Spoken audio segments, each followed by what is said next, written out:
Welcome back to Relaxing English Listening. I'm really glad you're here today.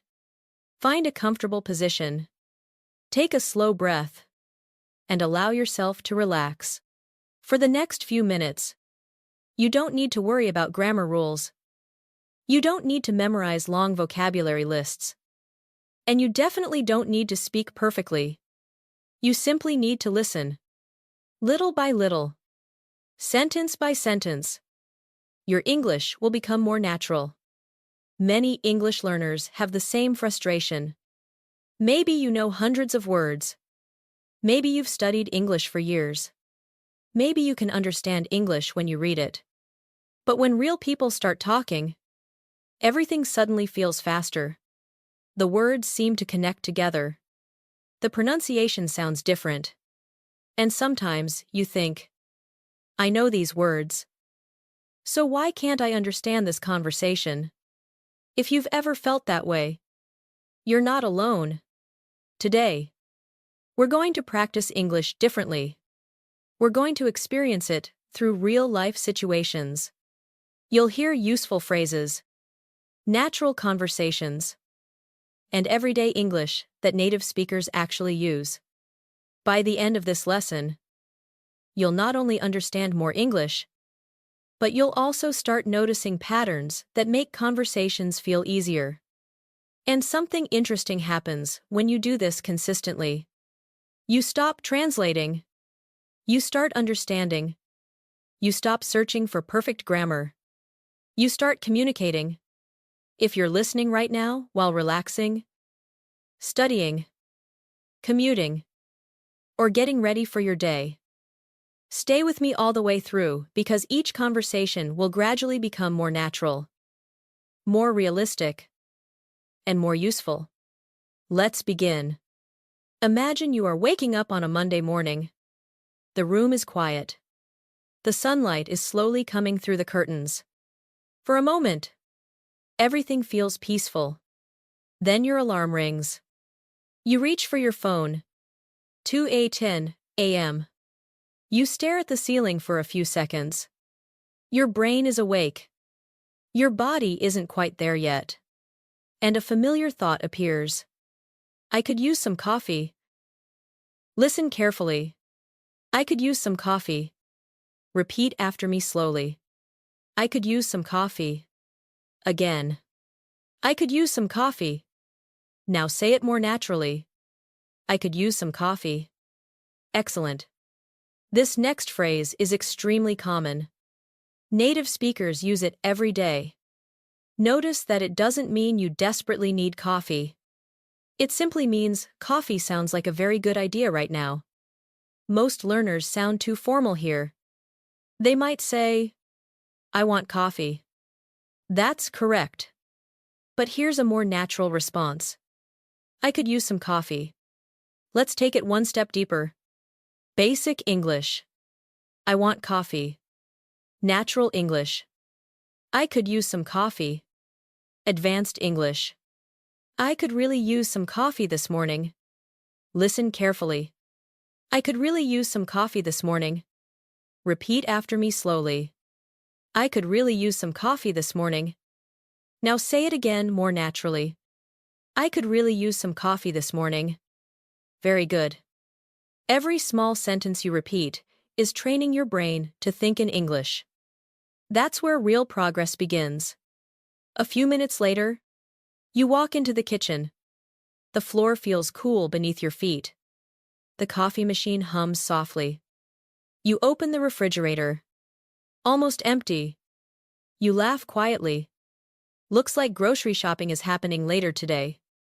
As the coffee starts brewing, you look out the window. People are already outside. Some are walking their dogs. Others are heading to work. The city is waking up. And suddenly, you remember, you promised to meet a coworker before work. You check your phone. There's a message waiting for you. See you at the cafe in 20 minutes. You smile. Looks like your morning is officially starting. A little later, you're walking down the sidewalk toward your favorite neighborhood cafe. The smell of fresh bread drifts from a nearby bakery. A cyclist rides past. Someone is talking on the phone. The sounds of the city slowly blend together. When you arrive at the cafe, there's a short line. Not too long. Not too crowded. Just enough people to make the place feel alive. A friendly barista looks up and smiles. Morning. Listen carefully. Morning. Repeat after me. Morning. Again. Morning. Native speakers often shorten greetings. Instead of saying, "Good morning," they simply say, "Morning." This is something you'll hear every day. Let's practice. Morning. Morning. Morning. Excellent. The barista continues. What can I get for you? Listen carefully. What can I get for you? Repeat slowly. What can I get for you? Again. What can I get for you? Now, naturally. What can I get for you? Very good. This phrase appears constantly in cafes, restaurants, and stores. Now imagine you're ordering. You say, "I'll take a medium latte." Listen carefully. I'll take a medium latte. Repeat after me slowly. I'll take a medium latte. Again. I'll take a medium latte. Now say it naturally. I'll take a medium latte. Excellent. Most learners say, "I want a latte." That's okay. But native speakers often say, "I'll take a latte." Or, "Can I get a latte?" Let's practice both. I'll take a latte. Repeat. I'll take a latte. Can I get a latte? Repeat. Can I get a latte? Excellent. Notice how natural these sound. The barista begins preparing your drink. While you're waiting, someone standing next to you looks tired. Very tired. He yawns and shakes his head. Then he says, "Long night." Listen carefully. Long night. Repeat slowly. Long night. Again. Long night. This is a common form of small talk. It's actually a question, but it's shortened. Instead of saying, "Did you have a long night?" native speakers simply say, "Long night." Let's practice. Long night. Repeat. Long night. Long day. Repeat. Long day. Busy morning. Repeat. Busy morning. Excellent. These short questions appear everywhere, and they're often difficult for learners because so many words are missing. But once you recognize the pattern, they become easy. You smile and answer, "Yeah. Kind of." Listen carefully. Yeah. Kind of. Repeat slowly. Yeah. Kind of. Again. Yeah. Kind of. Now naturally. Yeah. Kind of. Excellent. Notice the hesitation, the softness, the uncertainty. Real conversations are full of these little moments. Native speakers rarely sound like textbooks. They hesitate. They soften answers. They leave thoughts unfinished. That's normal. Let's make it more natural. Basic. Yes. Natural. Yeah. More conversational. Yeah. Kind of. Listen carefully. Yeah. Kind of. Repeat. Yeah. Kind of. Very good. The man laughs. Same here. Listen carefully. Same here. Repeat. Same here. Again. Same here. This phrase is extremely common. It means, "I feel the same way." Let's practice. Same here. Repeat. Same here. Me too. Repeat. Me too. I know what you mean. Repeat. I know what you mean. Excellent. Now let's put everything together.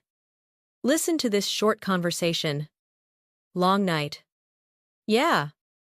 Kind of. Same here. Listen again. Long night. Yeah. Kind of. Same here. Now repeat after me. Long night. Yeah. Kind of. Same here. Excellent. You just followed a completely natural conversation. And here's something important. Many learners think they need complicated English to sound fluent.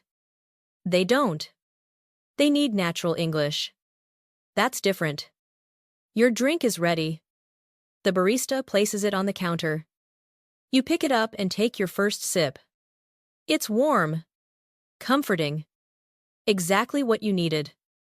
And that's another useful phrase. It's exactly what I needed. Listen carefully. It's exactly what I needed.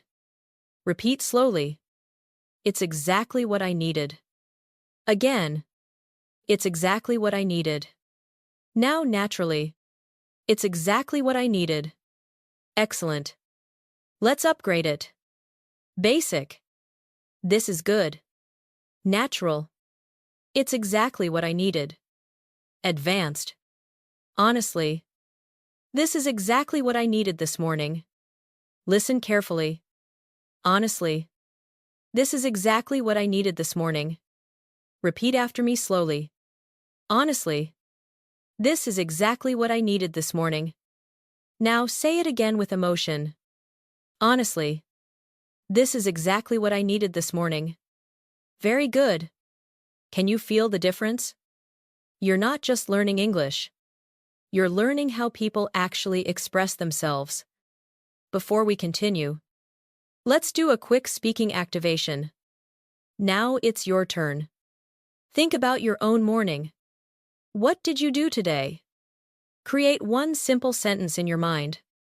Maybe. I had coffee. Maybe. I woke up early. Maybe. I went for a walk. Maybe. I'm still waking up. Take a moment. Create your own sentence. Good. That's real practice. Not memorization. Not translation. Communication. And something interesting is beginning to happen. You're understanding these conversations faster than you were at the beginning. Tiny progress. Tiny improvements. Those small moments add up. As you leave the cafe and step back onto the sidewalk, the city feels a little busier than before. More people are outside. More conversations fill the air. More stories are about to begin. And somewhere ahead, another real-life situation is waiting. One that most English learners experience every day, but often find surprisingly difficult to understand. The journey to work. And that's where we'll continue. You leave the cafe feeling a little more awake. The coffee helped. The fresh air helped. And somehow, the day already feels more manageable. The city around you is moving faster now. The sidewalks are busier. More cars are filling the streets. People are walking quickly, carrying bags, checking their phones, and heading toward work. This is one of the most useful environments for learning English. Why? Because so many real conversations happen here. Short conversations, fast conversations, unexpected conversations. The kind of English native speakers use every single day. As you continue walking, you arrive at a busy bus stop. Several people are already waiting. Some are drinking coffee. Others are staring at their phones. A few are quietly talking to each other. The electronic sign above the shelter displays arrival times. 3 minutes. 5 minutes. 7 minutes. A woman standing nearby looks at the sign and sighs. Then she says, I hope it's on time today. Listen carefully. I hope it's on time today. Repeat after me slowly. I hope it's on time today. Again. I hope it's on time today. Now say it naturally. I hope it's on time today. Excellent. This next phrase is extremely common. I hope. Native speakers use it constantly. Let's practice. I hope everything goes well. Repeat. I hope everything goes well. I hope it doesn't rain. Repeat. I hope it doesn't rain. I hope we get there on time. Repeat. I hope we get there on time. Excellent. Notice how useful this pattern is. You can use it almost anywhere. The man beside her nods. Yeah. Traffic's been pretty bad lately. Listen carefully. Traffic's been pretty bad lately. Repeat slowly. Traffic's been pretty bad lately. Again. Traffic's been pretty bad lately. Now naturally. Traffic's been pretty bad lately. Very good. Notice something interesting. Traffic's been. Native speakers often connect words together. Traffic has been becomes traffic's been. You'll hear this everywhere. It's been busy. She's been working. He's been waiting. Let's practice. It's been a long week. Repeat. It's been a long week. She's been busy lately. Repeat. She's been busy lately. He's been waiting for a while. Repeat. He's been waiting for a while. Excellent. The more you hear these patterns, the easier listening becomes. You're not memorizing grammar. You're recognizing real speech. A few moments later, the bus arrives. The doors open. People step inside. You find an empty seat near a window. The bus pulls away from the curb and joins the morning traffic. Outside, the city continues rushing forward. Inside, conversations quietly unfold. Two coworkers sit across from you. One looks tired. Very tired. The other notices immediately. Tough morning. Listen carefully. Tough morning. Repeat slowly. Tough morning. Again. Tough morning. Excellent. This is another example of shortened English. Instead of saying, "Are you having a tough morning?" native speakers often simplify it. Tough morning. Busy day. Long flight. Good weekend. Let's practice. Busy day. Repeat. Busy day. Good weekend. Repeat. Good weekend. Long flight. Repeat. Long flight. Excellent. The tired coworker smiles weakly. Honestly, I'm running on about 4 hours of sleep. Listen carefully. I'm running on about 4 hours of sleep. Repeat slowly. I'm running on about 4 hours of sleep. Again. I'm running on about 4 hours of sleep. Now, naturally. I'm running on about 4 hours of sleep. Excellent. This is a very natural expression. Running on means surviving with a limited amount of something. Let's practice. I'm running on coffee today. Repeat. I'm running on coffee today. I'm running on very little sleep. Repeat. I'm running on very little sleep. I'm running on pure determination. Repeat. I'm running on pure determination. Very good. The conversation continues. The other coworker laughs. I know the feeling. Listen carefully. I know the feeling. Repeat slowly. I know the feeling. Again. I know the feeling. This phrase means, I've experienced that too. Let's practice. I know the feeling. Repeat. I know the feeling. I've been there. Repeat. I've been there. I know exactly what you mean. Repeat. I know exactly what you mean. Excellent. Notice how these phrases create connection. People aren't always giving advice. Sometimes they're simply showing understanding. And that matters. The bus slows as traffic becomes heavier. Cars fill every lane. The driver taps the brakes. People glance out the windows. Someone quietly checks the time. Then says, "I'm running a little late." Listen carefully. "I'm running a little late." Repeat slowly. "I'm running a little late." Again. "I'm running a little late." Now, naturally. "I'm running a little late." Excellent. This phrase is something you'll hear every day. Most learners sound too formal here. They might say, "I will arrive later than expected." Technically correct. But here's a more natural response. "I'm running late." Let's practice. "I'm running late." Repeat. "I'm running late." "I'm running a little behind." Repeat. "I'm running a little behind." "Sorry. I'm running late." Repeat. "Sorry. I'm running late." Excellent. Notice how much shorter and more natural that sounds. A few minutes later, a young man across the aisle answers a phone call. You can hear part of the conversation. "Hey. Where are you?" A voice responds through the phone. "I'm on my way." Listen carefully.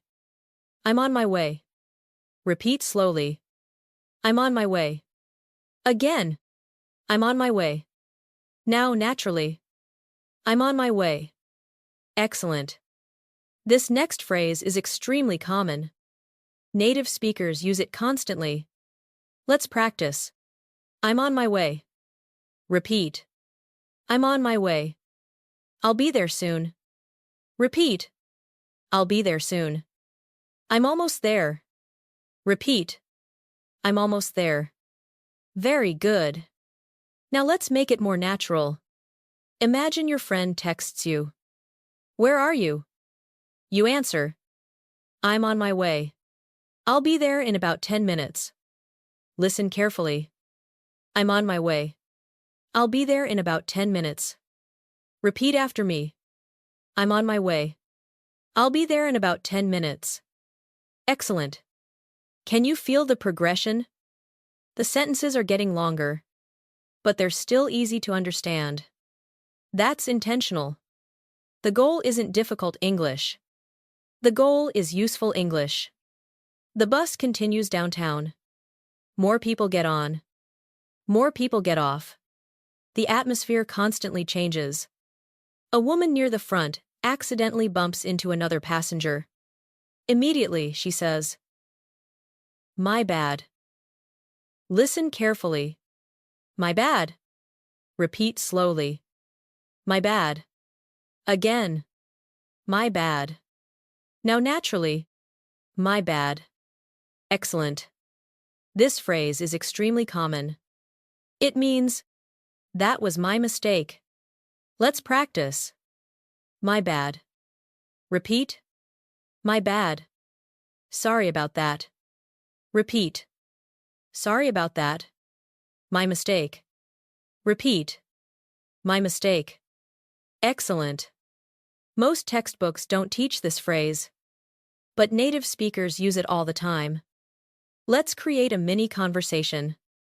"Oops. My bad." "No worries." Listen carefully. "Oops. My bad." "No worries." Again. "Oops. My bad." "No worries." Now repeat after me. "Oops. My bad." "No worries." Excellent. Notice how short real conversations often are. Very few words. Very natural. Very useful. As the bus gets closer to downtown, the buildings become taller. The streets become busier. People begin gathering their bags. One passenger looks at his watch. Then he says, "We should make it." Listen carefully. "We should make it." Repeat slowly. "We should make it." Again. "We should make it." Now naturally. We should make it. Excellent. This phrase doesn't mean creating something. It means arriving on time. Let's practice. We should make it. Repeat. We should make it. I think we'll make it. Repeat. I think we'll make it. We're cutting it close. But we'll make it. Repeat. We're cutting it close. But we'll make it. Very good. Now let's take this one step deeper. Listen carefully. I think we'll make it if traffic doesn't get any worse. Repeat slowly. I think we'll make it if traffic doesn't get any worse. Again. I think we'll make it if traffic doesn't get any worse. Excellent. You just understood a longer sentence in natural English. That's a breakthrough moment many learners don't even notice. Little by little, your brain is becoming more comfortable with real speech. Before we continue, let's do a quick speaking activation. Think about your own commute. How do you usually get around? By car? By bus? By train? On foot? Create one simple sentence in your mind. Maybe. I usually drive to work. Maybe. I take the bus every morning. Maybe. I walk whenever I can. Take a moment. Create your sentence. Good. That's real English practice. Not memorizing. Not translating. Creating. And that's where confidence begins. The bus finally pulls into the downtown station. People stand up. Coffee cups are emptied. Phones disappear into pockets. The morning commute is over. A new part of the day is about to begin. Very soon, you'll step into another environment filled with useful English. An environment where people solve problems, ask questions, collaborate, and communicate all day long. The workplace. And hidden inside those everyday office conversations are some of the most useful phrases you'll ever learn. The bus doors slide open. People step onto the sidewalk and immediately spread out in different directions. Some head toward office buildings. Some disappear into cafes. Others rush toward meetings that are already about to begin. The city feels faster here. The energy is different. You adjust your bag. Finish the last sip of your coffee. And walk toward a modern glass building, where you'll spend the next part of your day. As the automatic doors open, cool air greets you. The lobby is bright. People are moving in and out. A security guard nods politely. Someone is carrying a stack of folders. Another person is balancing a laptop and a cup of coffee at the same time. Real life is happening everywhere. And so is real English. You walk toward the elevators. A few people are already waiting. Nobody is saying much. Everyone is still waking up. The elevator arrives. The doors open. You step inside. A coworker recognizes you and smiles. Morning. Listen carefully. Morning. Repeat after me, slowly. Morning. Again. Morning. Now naturally. Morning. Excellent. Native speakers shorten greetings all the time. Instead of saying, good morning, they often simply say, morning. Short. Friendly. Natural. Let's practice a few variations. Morning. Repeat. Morning. Morning. How's it going? Repeat. Morning. How's it going? Morning. Good to see you. Repeat. Morning. Good to see you. Excellent. These are the kinds of greetings you'll hear every day. Not formal. Not complicated. Just natural. The elevator begins moving upward. The coworker glances at you and asks, how's it going? Listen carefully. How's it going? Repeat slowly. How's it going? Again. How's it going? Now, naturally. How's it going? Excellent. This next phrase is extremely common. You will hear it everywhere. At work. At school. At the gym. At the grocery store. Almost anywhere. But here's something important. Most of the time, people aren't looking for a long answer. They're simply greeting you. Let's practice some natural responses. Pretty good. Repeat. Pretty good. Not bad. Repeat. Not bad. Doing well. Repeat. Doing well. Can't complain. Repeat. Can't complain. Excellent. Notice how casual these responses feel. Most learners sound too formal here. They might say, I am doing very well today. Thank you for asking. Nothing wrong with that. But here's a more natural response. Pretty good. Or, not bad. Let's build a mini conversation. How's it going? Pretty good. How about you? Listen carefully. How's it going? Pretty good. How about you? Now repeat after me. How's it going? Pretty good. How about you? Excellent. The elevator reaches your floor. People step out. The office is already busy. Computer screens glow across the room. Someone is filling a water bottle. Someone else is printing documents. You walk to your desk and set down your bag. Before you've even had time to sit down, a coworker appears beside you. Quick question. Listen carefully. Quick question. Repeat slowly. Quick question. Again. Quick question. Now naturally. Quick question. Excellent. This phrase is extremely common in workplace English. Whenever someone says, quick question, they usually need something. Let's practice. Quick question. Repeat. Quick question. Quick question. Do you have a minute? Repeat. Quick question. Do you have a minute? Excellent. And here's a very natural response. Sure. What's up? Listen carefully. Sure. What's up? Repeat slowly. Sure. What's up? Again. Sure. What's up? Excellent. Notice something interesting. What's up? Can mean many things. What's happening? What do you need? What's going on? Context decides the meaning. Let's practice. What's up? Repeat. What's up?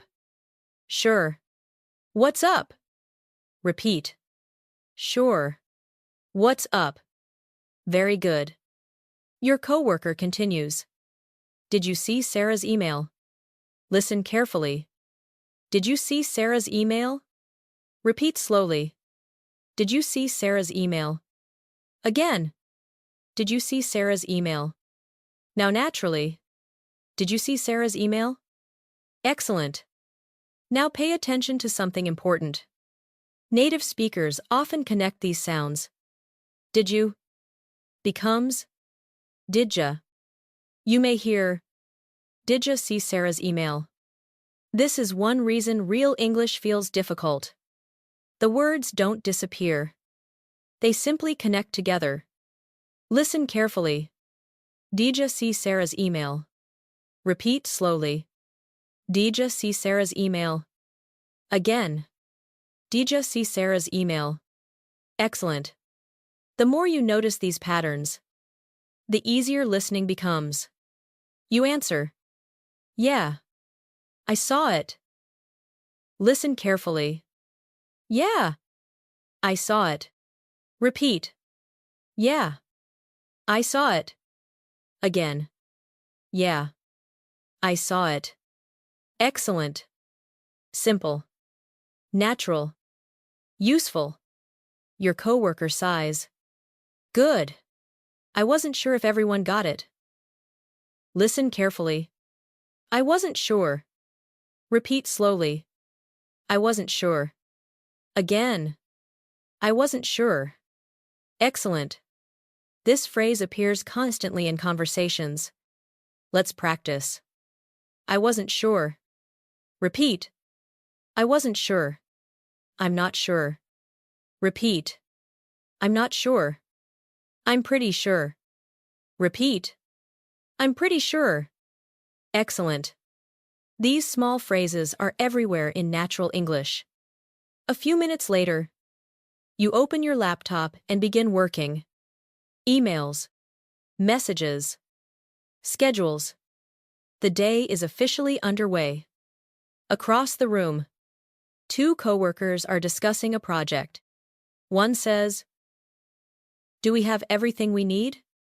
The other replies, "I think so.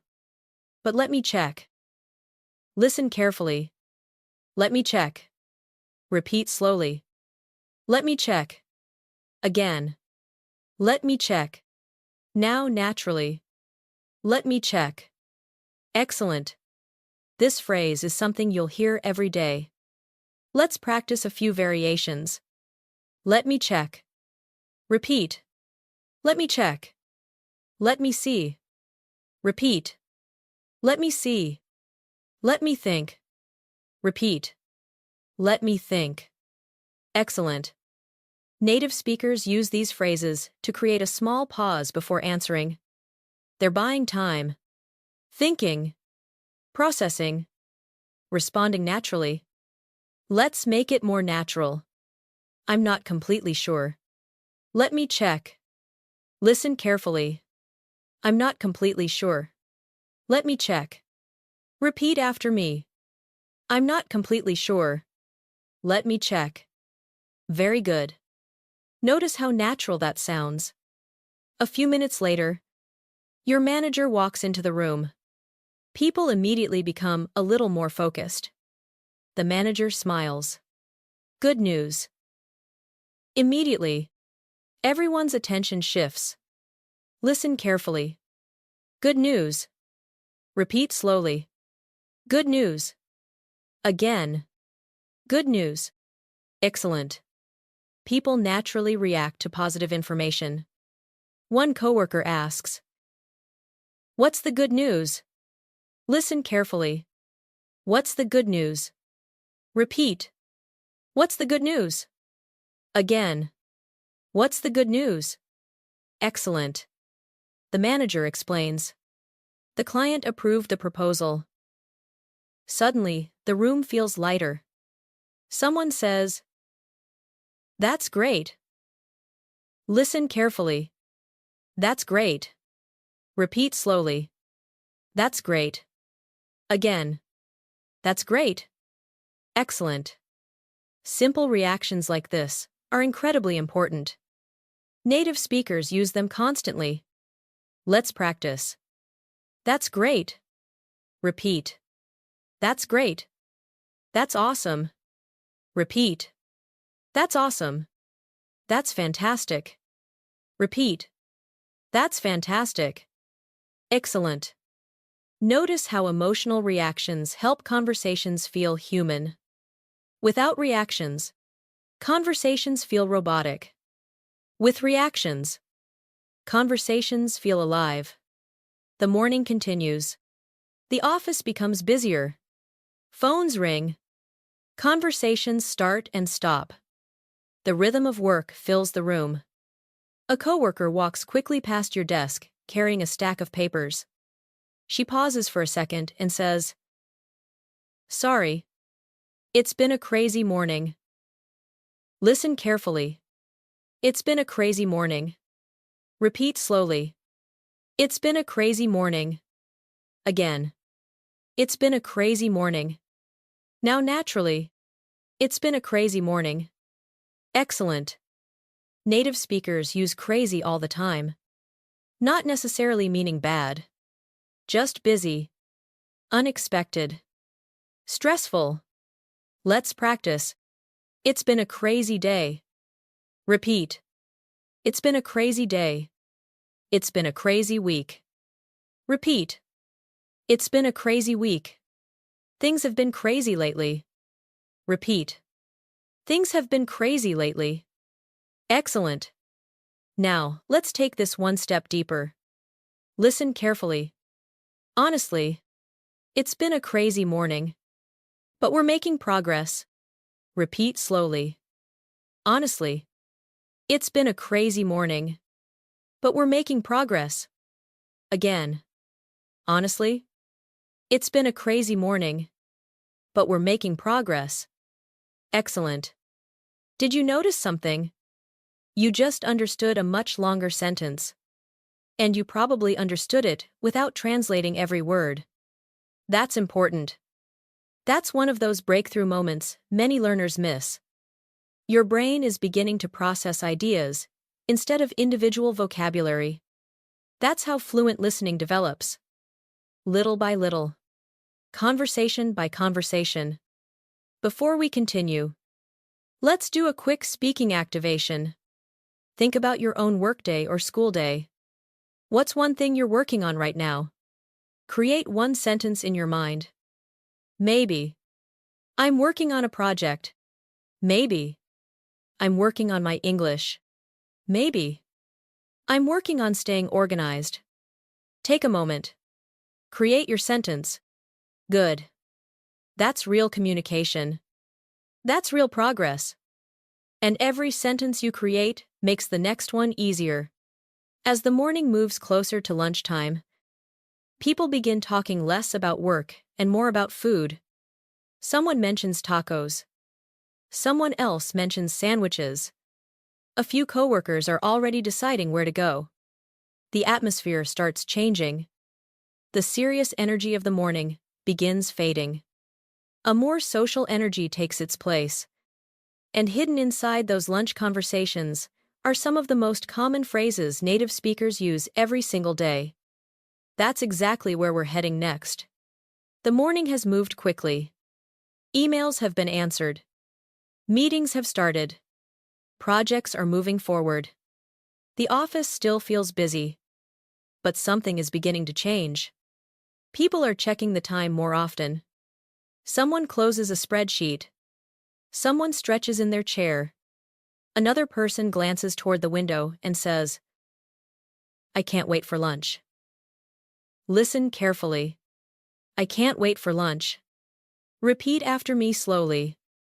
I can't wait for lunch. Again. I can't wait for lunch. Now, naturally. I can't wait for lunch. Excellent. This phrase is extremely common. Native speakers use it whenever they're excited about something in the future. Let's practice. I can't wait for the weekend. Repeat. I can't wait for the weekend. I can't wait to see it. Repeat. I can't wait to see it. I can't wait to get home. Repeat. I can't wait to get home. Excellent. Notice that this phrase doesn't literally mean you are unable to wait. It simply means you're excited. And native speakers use it all the time. A few minutes later, someone stands up and looks around the office. So, who's hungry? Listen carefully. Who's hungry? Repeat slowly. Who's hungry? Again. Who's hungry? Now naturally. Who's hungry? Excellent. Immediately. Several people react. Me. Definitely. Always. Notice something interesting. Real conversations are often shorter than learners expect. People don't always answer with complete sentences. Sometimes, one word is enough.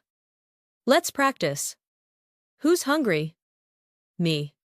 Repeat. Who's hungry? Me. Again. Who's hungry? Definitely. Repeat. Who's hungry? Definitely. Excellent. The group decides to head out together. As you walk toward the elevator, one coworker asks, So, where should we go today? Listen carefully. Where should we go today? Repeat slowly. Where should we go today? Again. Where should we go today? Excellent. This is a very common conversation starter. People make decisions together constantly. One coworker immediately responds, I'm in the mood for pizza. Listen carefully. I'm in the mood for pizza. Repeat slowly. I'm in the mood for pizza. Again. I'm in the mood for pizza. Now naturally. I'm in the mood for pizza. Excellent. This phrase is incredibly useful. Let's practice. I'm in the mood for pizza. Repeat. I'm in the mood for pizza. I'm in the mood for something healthy. Repeat. I'm in the mood for something healthy. I'm not really in the mood for that. Repeat. I'm not really in the mood for that. Excellent. Notice how natural this sounds. Native speakers often talk about how they feel rather than making direct decisions. Instead of saying, let's eat pizza, they say, I'm in the mood for pizza. It feels softer, more conversational. Another coworker laughs. Honestly, anything sounds good right now. Listen carefully. Anything sounds good right now. Repeat slowly. Anything sounds good right now. Again. Anything sounds good right now. Now, naturally. Anything sounds good right now. Excellent. This phrase usually appears when someone is very hungry. Let's practice. Anything sounds good right now. Repeat. Anything sounds good right now. I could eat just about anything. Repeat. I could eat just about anything. I'm starving. Repeat. I'm starving. Excellent. Notice that starving is often used as an exaggeration. Native speakers say it constantly. It doesn't mean actual starvation. It simply means you're very hungry. As the group walks down the street, the conversation becomes more relaxed. Work topics slowly disappear. Personal topics begin to appear. Someone mentions a movie they watched recently. Another person talks about a concert. Someone else discusses travel plans. This is where social English begins. And social English is often faster than workplace English. Because people are relaxed. They interrupt each other. They laugh. They react. The group arrives at a busy restaurant. The smell of food fills the air. Conversations echo throughout the room. Dishes clink together. People laugh at nearby tables. The atmosphere feels alive. A server approaches the table with a smile. Can I start you off with something to drink? Listen carefully. Can I start you off with something to drink? Repeat slowly. Can I start you off with something to drink? Again. Can I start you off with something to drink? Excellent. This is a very common restaurant phrase. Many learners say, what do you want to drink? But native speakers often use softer expressions. Let's practice a response. Just water for me. Repeat. Just water for me. I'll have iced tea. Repeat. I'll have iced tea. Can I get a lemonade? Repeat. Can I get a lemonade? Excellent. The server takes everyone's drink orders and walks away. Now the group turns its attention to the menu. One coworker immediately closes the menu. I already know what I'm getting.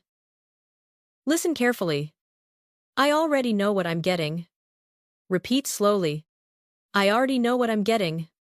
Again. I already know what I'm getting. Now naturally. I already know what I'm getting. Excellent. This phrase is very common. Let's practice. I already know what I'm getting. Repeat. I already know what I'm getting. I know exactly what I want. Repeat. I know exactly what I want. I've made up my mind. Repeat. I've made up my mind. Excellent. At the other end of the table, another coworker looks overwhelmed. The menu has too many choices. She laughs and says, I can't decide. Listen carefully. I can't decide. Repeat slowly. I can't decide. Again. I can't decide. Now naturally. I can't decide. Excellent. This phrase appears everywhere. Restaurants, shopping malls, streaming services, travel websites, life. Let's practice. I can't decide. Repeat. I can't decide.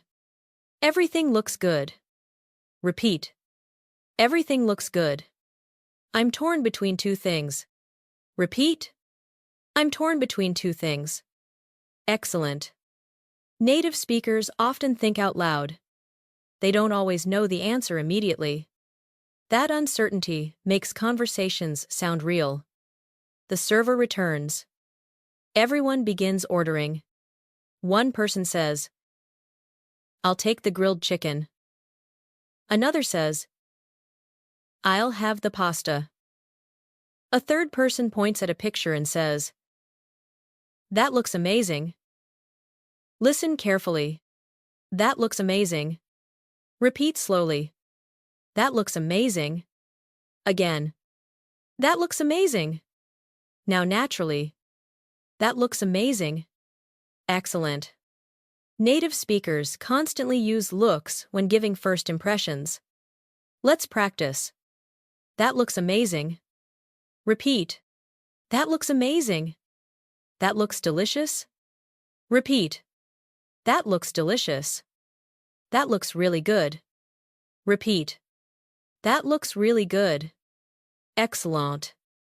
Notice how visual reactions are a huge part of conversation. People respond to what they see. And those reactions are often very simple. The food arrives surprisingly quickly. Everyone pauses for a moment. The table suddenly becomes much quieter. Then someone takes a bite. A smile immediately appears. Wow! This is really good. Listen carefully. This is really good. Repeat slowly. This is really good. Again. This is really good. Excellent. Now let's make it more natural. Wow. This is really good. Repeat. Wow. This is really good. You should try this. Repeat. You should try this. This might be the best thing I've had all week. Repeat. This might be the best thing I've had all week. Excellent. The conversation quickly becomes more animated. People begin sharing food recommendations. One coworker points across the table. What did you order? Listen carefully. What did you order? Repeat slowly. What did you order? Again. What did you order? Excellent. The response comes quickly. The pasta. It's fantastic. Listen carefully. It's fantastic. Repeat. It's fantastic. Again. It's fantastic. Excellent. Notice something important. The reactions are simple. Fantastic. Amazing. Delicious. Really good. Native speakers don't always use complicated descriptions. Simple emotional reactions are often enough. As lunch continues, the conversation gradually moves away from food. People begin discussing weekend plans. One coworker mentions hiking. Another talks about visiting family. Someone else is thinking about staying home and relaxing. The energy feels warm, friendly, comfortable.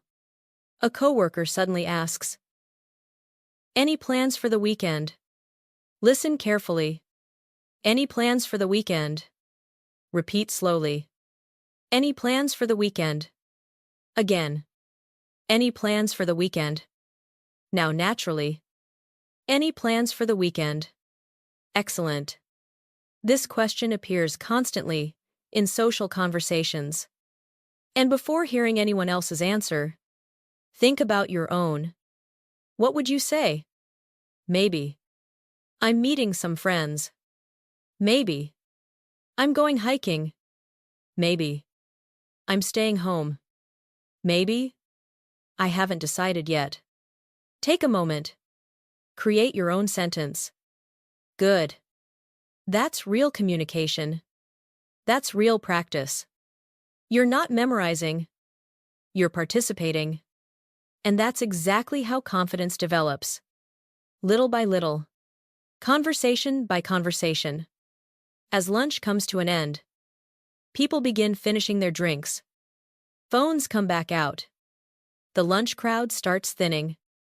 The relaxed atmosphere slowly shifts again. Soon, everyone will return to work. But before the afternoon truly begins, another everyday situation is waiting.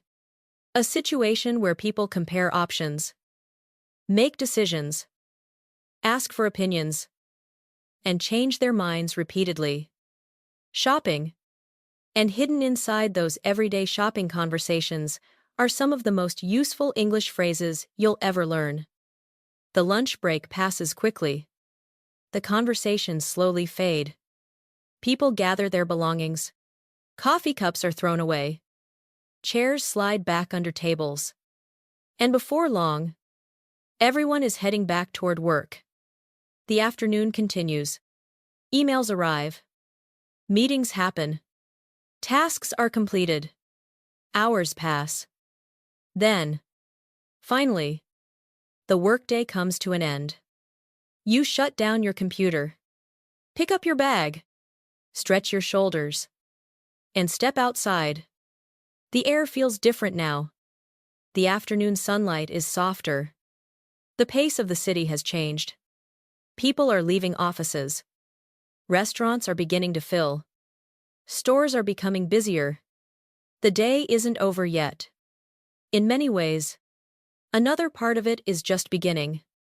As you walk down the street, you remember something important.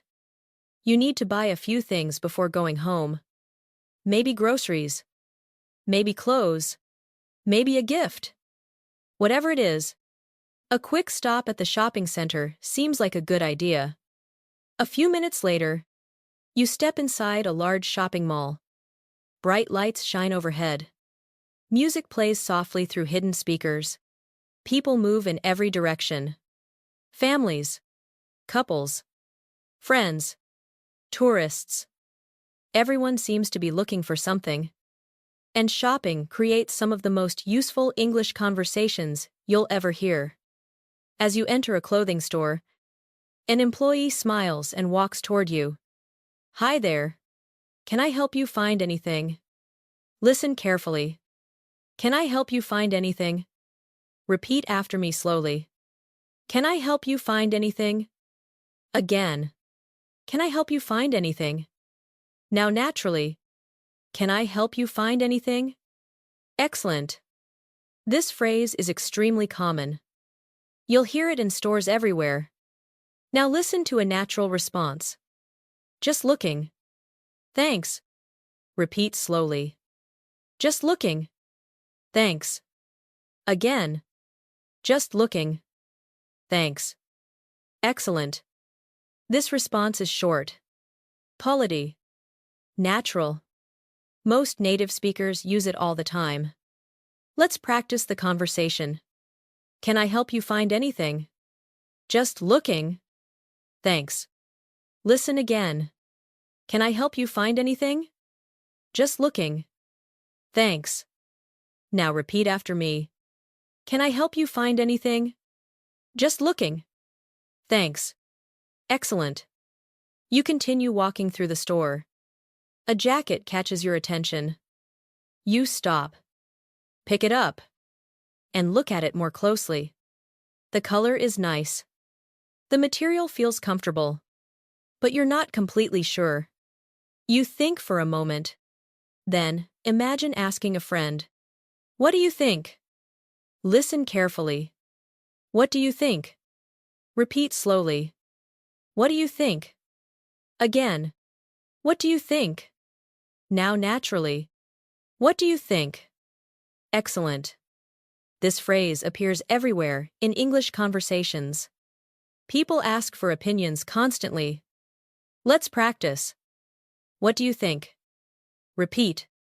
What do you think? What do you think about this? Repeat. What do you think about this? What do you think of this color? Repeat. What do you think of this color? Excellent.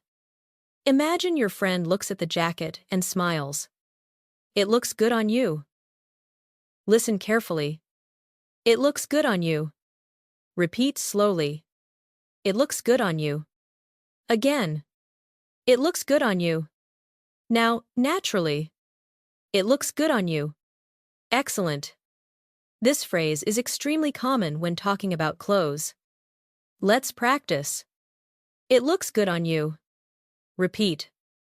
It looks good on you. That color suits you. Repeat. That color suits you. I think it works. Repeat. I think it works. Excellent.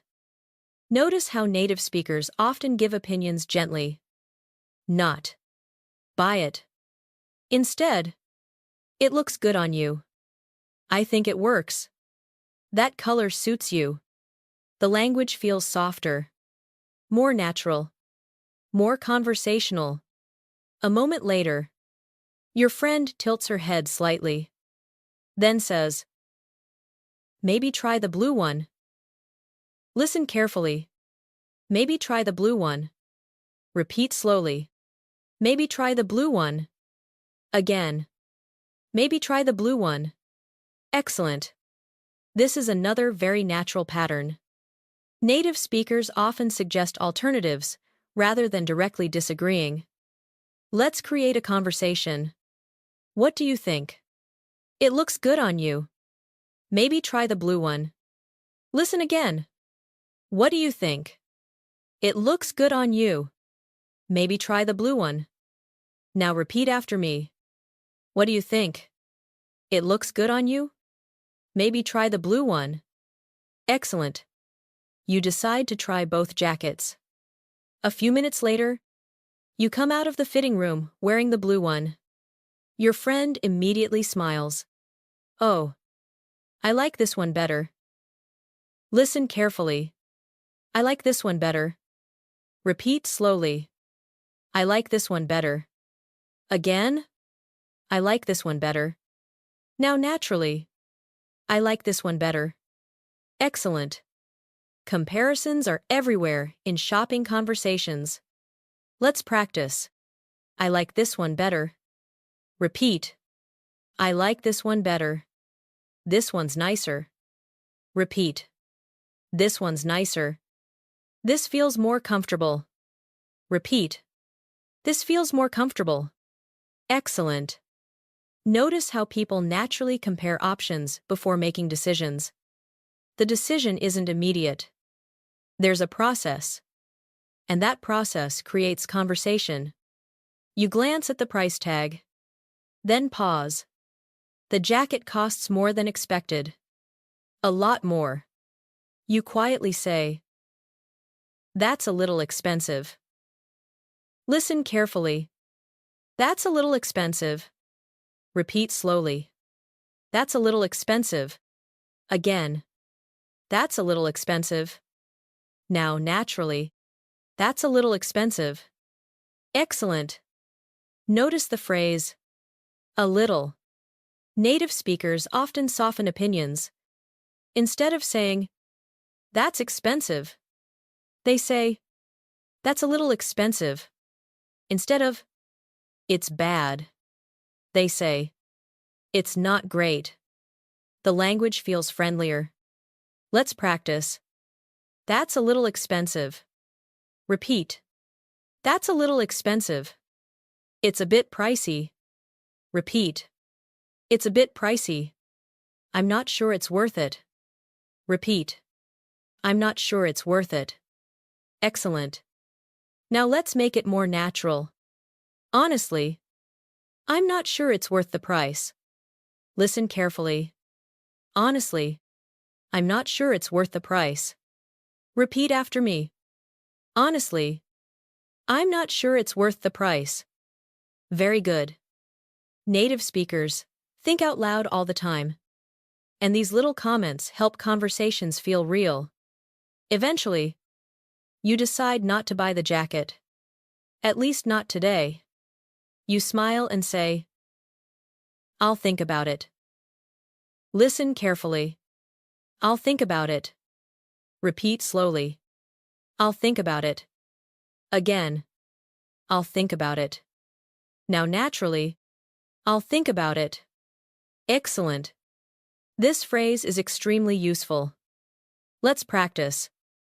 "I'll think about it." Repeat. "I'll think about it." Maybe later. Repeat. Maybe later. "I'm not ready to decide yet." Repeat. "I'm not ready to decide yet." Excellent. Notice how many decisions in life are delayed. Not every answer is yes or no. Sometimes, "I'll think about it," is the perfect response. You leave the clothing store and continue walking through the mall. Soon you arrive at a grocery store. Shopping carts move quietly across the floor. People compare products. Parents talk with children. Cashiers greet customers. The atmosphere feels different. More practical. More routine. You grab a basket and begin walking through the aisles.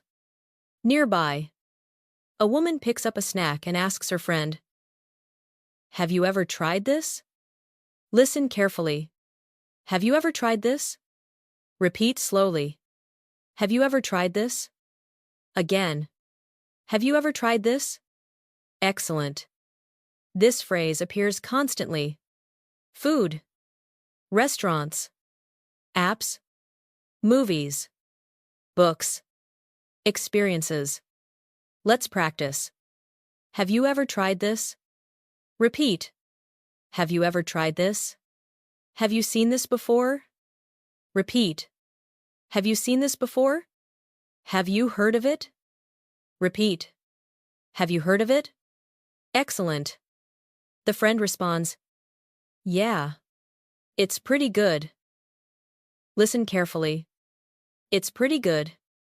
Repeat slowly. "It's pretty good." Again. "It's pretty good." Excellent. This is one of the most common opinion phrases in English. Not amazing. Not terrible. Just pretty good. Let's practice. Pretty good. Repeat. Pretty good. Pretty useful. Repeat. Pretty useful. Pretty interesting. Repeat. Pretty interesting. Excellent. Notice how often native speakers avoid extreme opinions. Most conversations happen somewhere in the middle. And that's why phrases like pretty good appear so often. As you continue shopping, something suddenly feels strange. You stop pushing your basket. You think for a second. Then you laugh. "I feel like I'm forgetting something." Listen carefully. "I feel like I'm forgetting something." Repeat slowly. "I feel like I'm forgetting something." Again. "I feel like I'm forgetting something." Excellent. This phrase is incredibly common. Let's practice. "I feel like I'm forgetting something." Repeat. "I feel like I'm forgetting something." "I feel like I've seen this before." Repeat. "I feel like I've seen this before." "I feel like I need another coffee." Repeat. "I feel like I need another coffee." Excellent. Before we continue, let's do a quick speaking activation. Think about the last thing you bought. What was it? Create one sentence in your mind. Maybe, "I bought some groceries." Maybe, "I bought a new shirt." Maybe, "I ordered something online." Take a moment. Create your sentence. Good. That's real communication. That's real English. And every sentence you create makes the next one easier. As the shopping trip comes to an end, the sky outside begins turning orange. The sun is slowly setting. People are heading home. But before the day is over, One more important part remains. Time with friends. Time to relax. Time to talk about life, instead of work. And hidden inside those casual conversations are some of the most natural English expressions you'll ever hear. That's exactly where we're going next. The afternoon is slowly fading into evening. The shopping bags feel a little heavier now. The streets are filled with a different kind of energy. People are no longer rushing to work. They're heading home, meeting friends, going out for dinner, enjoying the final hours of the day. The sky is painted with soft shades of orange and gold. Streetlights begin to glow. The city feels calmer than it did this morning. And after a long day of work, errand, and responsibilities, there's something many people look forward to.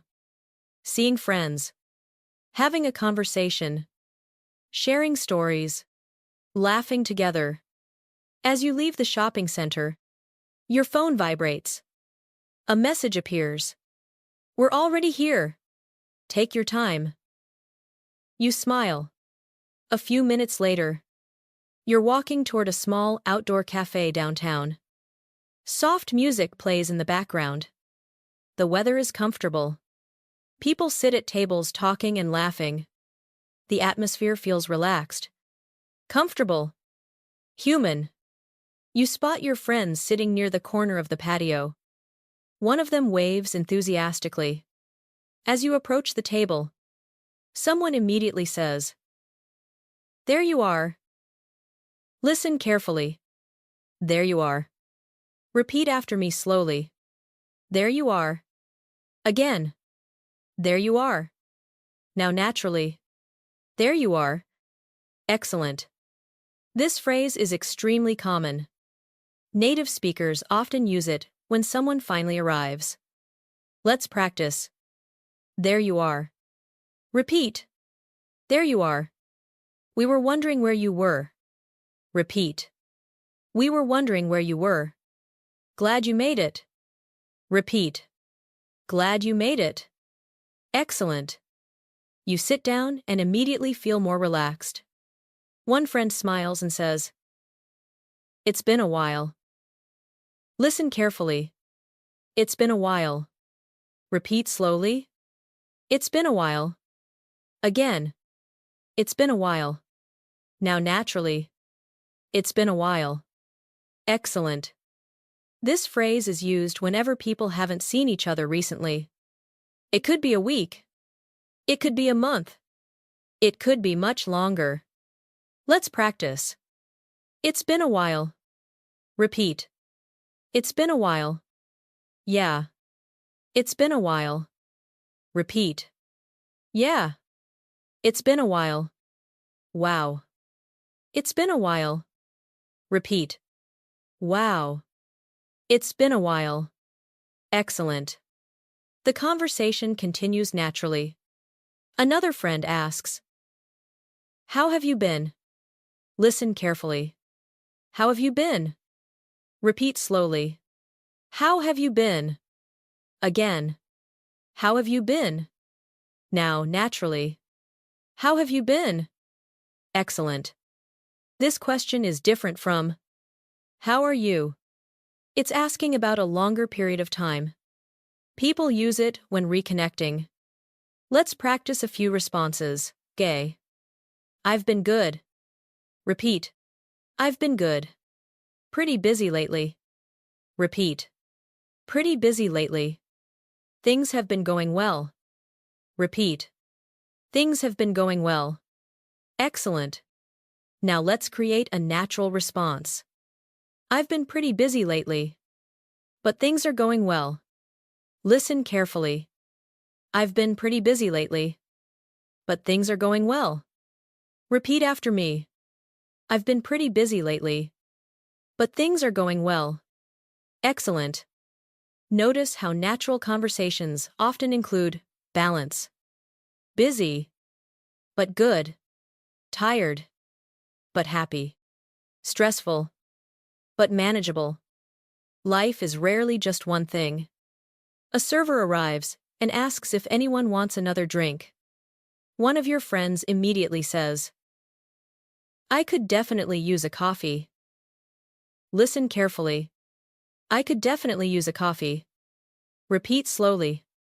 I could definitely use a coffee. Again. I could definitely use a coffee. Excellent. Notice the word definitely. Native speakers use it constantly. Let's practice. Definitely. Repeat. Definitely. Absolutely. Repeat. Absolutely. For sure. Repeat. For sure. Excellent. These words help express agreement and enthusiasm. Now let's create a mini conversation. Want another coffee? Definitely. Listen carefully. Want another coffee? Definitely. Again. Want another coffee? Definitely. Excellent. The drinks arrive. Everyone settles into their chairs. The conversation becomes deeper, more personal. One friend suddenly leans forward and smiles. You won't believe what happened to me yesterday. Immediately, everyone's attention shifts. Listen carefully. You won't believe what happened to me yesterday. Repeat slowly. You won't believe what happened to me yesterday. Again. You won't believe what happened to me yesterday. Excellent. You won't believe what happened. Repeat. You won't believe what happened. Guess what happened? Repeat. Guess what happened? Wait until you hear this. Repeat. Wait until you hear this. Excellent. These phrases are powerful. They keep conversations interesting. They make people want to keep listening. And that's exactly why native speakers use them. Your friend begins telling the story. So, I was walking home after work. Listen carefully. So, I was walking home after work. Repeat slowly. So, I was walking home after work. Again. So, I was walking home after work. Excellent. Notice something important. Stories often begin with words like, so, well, actually. These words don't carry much meaning by themselves, but they make speech sound natural. Without them, conversations can feel robotic. Your friend continues. And then, something really weird happened. Listen carefully. Something really weird happened. Repeat slowly. Something really weird happened. Again. Something really weird happened. Excellent. The word weird appears constantly in spoken English. Let's practice. That was weird. Repeat. That was weird. That's strange. Repeat. That's strange. That was unexpected. Repeat. That was unexpected. Excellent. Everyone at the table becomes more interested. Your friend explains how a dog somehow escaped from a nearby yard and followed him for 3 blocks. Everyone starts laughing. Your friend laughs too and says, I'm not even kidding. Listen carefully. I'm not even kidding. Repeat slowly. I'm not even kidding. Again. I'm not even kidding. Excellent. This phrase means, I'm serious. I'm telling the truth. Let's practice. I'm not even kidding. Repeat. I'm not even kidding. Seriously. Repeat. Seriously. I'm serious. Repeat. I'm serious. Excellent. Notice how emotions make language memorable. When people laugh, react, and share experiences, the vocabulary becomes easier to remember. Stories are powerful teachers. The conversation continues. Someone suddenly shakes their head and says, No way. Listen carefully. No way. Repeat slowly. No way. Again. No way. Now, naturally. No way. Excellent. This phrase is one of the most common reactions in English. It expresses surprise, disbelief, excitement. Let's practice. No way. Repeat. No way. Seriously. Repeat. Seriously. You're kidding. Repeat. You're kidding. Excellent. Now, imagine the conversation. A dog followed you home. No way. Listen again. A dog followed you home. No way. Now repeat after me. A dog followed you home. No way. Excellent. Can you hear how natural that sounds? Short. Simple. Real. As the evening continues, everyone begins sharing stories. One person talks about a recent trip. Another discusses a new hobby. Someone else talks about learning a language. The atmosphere feels warm, supportive, comfortable. At one point, a friend shares some exciting news. I finally got the promotion. The table immediately reacts. That's amazing. Congratulations. Good for you. Listen carefully. Good for you. Repeat slowly. Good for you. Again. Good for you. Excellent. This phrase is used when you're happy for someone else's success. Let's practice. Good for you. Repeat. Good for you. That's awesome. Repeat. That's awesome. Congratulations. Repeat. Congratulations. Excellent. Supporting other people is a huge part of natural conversation, and native speakers do it constantly. A little later, the sun disappears completely. The city lights begin reflecting off nearby windows. The evening feels peaceful. Your friend leans back in their chair and smiles. Then says something simple. Something honest. I needed this. Listen carefully. I needed this. Repeat slowly. I needed this. Again. I needed this. Now naturally. I needed this. Excellent. This phrase carries emotion. It means, this moment helped me. This was important. This made me feel better. Let's practice. I needed this. Repeat. I needed this. I really needed this. Repeat. I really needed this. This was exactly what I needed. Repeat. This was exactly what I needed. Excellent. Notice how powerful simple English can be. You don't need difficult vocabulary to express real feelings. You just need honest language. The kind people actually use. Before we continue, let's do a quick speaking activation. Think about the last time you spent time with friends. What did you do? Create one simple sentence in your mind. Maybe. We had dinner together. Maybe. We went for a walk. Maybe. We watched a movie. Take a moment. Create your sentence. Good. That's real communication. That's real English. And every sentence you create helps build confidence. As the evening continues, the conversations become slower, more relaxed. People begin talking about family, home, life outside of work. And very soon, the next part of our journey will take us there. Because some of the most important English conversations happen not in cafes or offices, but at home, around the dinner table, in the kitchen, in the living room, the place where everyday life happens. The evening continues peacefully. The conversations with friends slowly come to an end. Coffee cups are empty. The outdoor cafe becomes quieter. People begin saying goodbye and heading home. The city lights shine brightly now.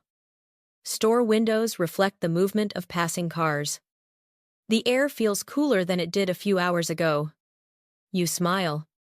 Say goodbye to your friends. And begin walking home. There is something special about this time of day. The pressure of work is gone. The errands are finished. The plans have been completed.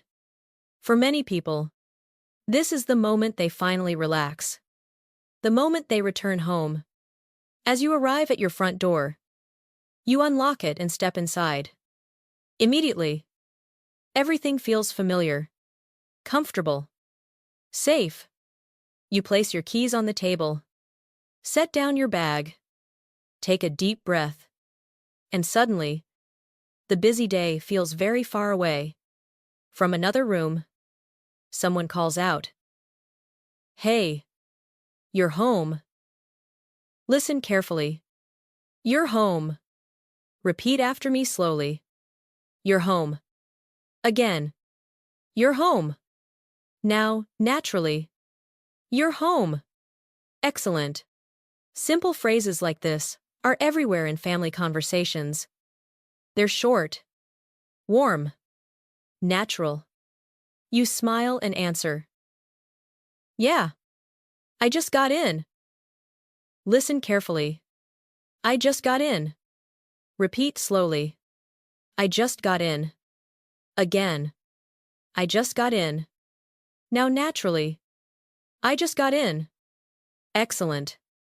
This phrase means you arrived very recently. Native speakers use it constantly. Let's practice. I just got in. Repeat. I just got in. I just got home. Repeat. I just got home. I got here a few minutes ago. Repeat.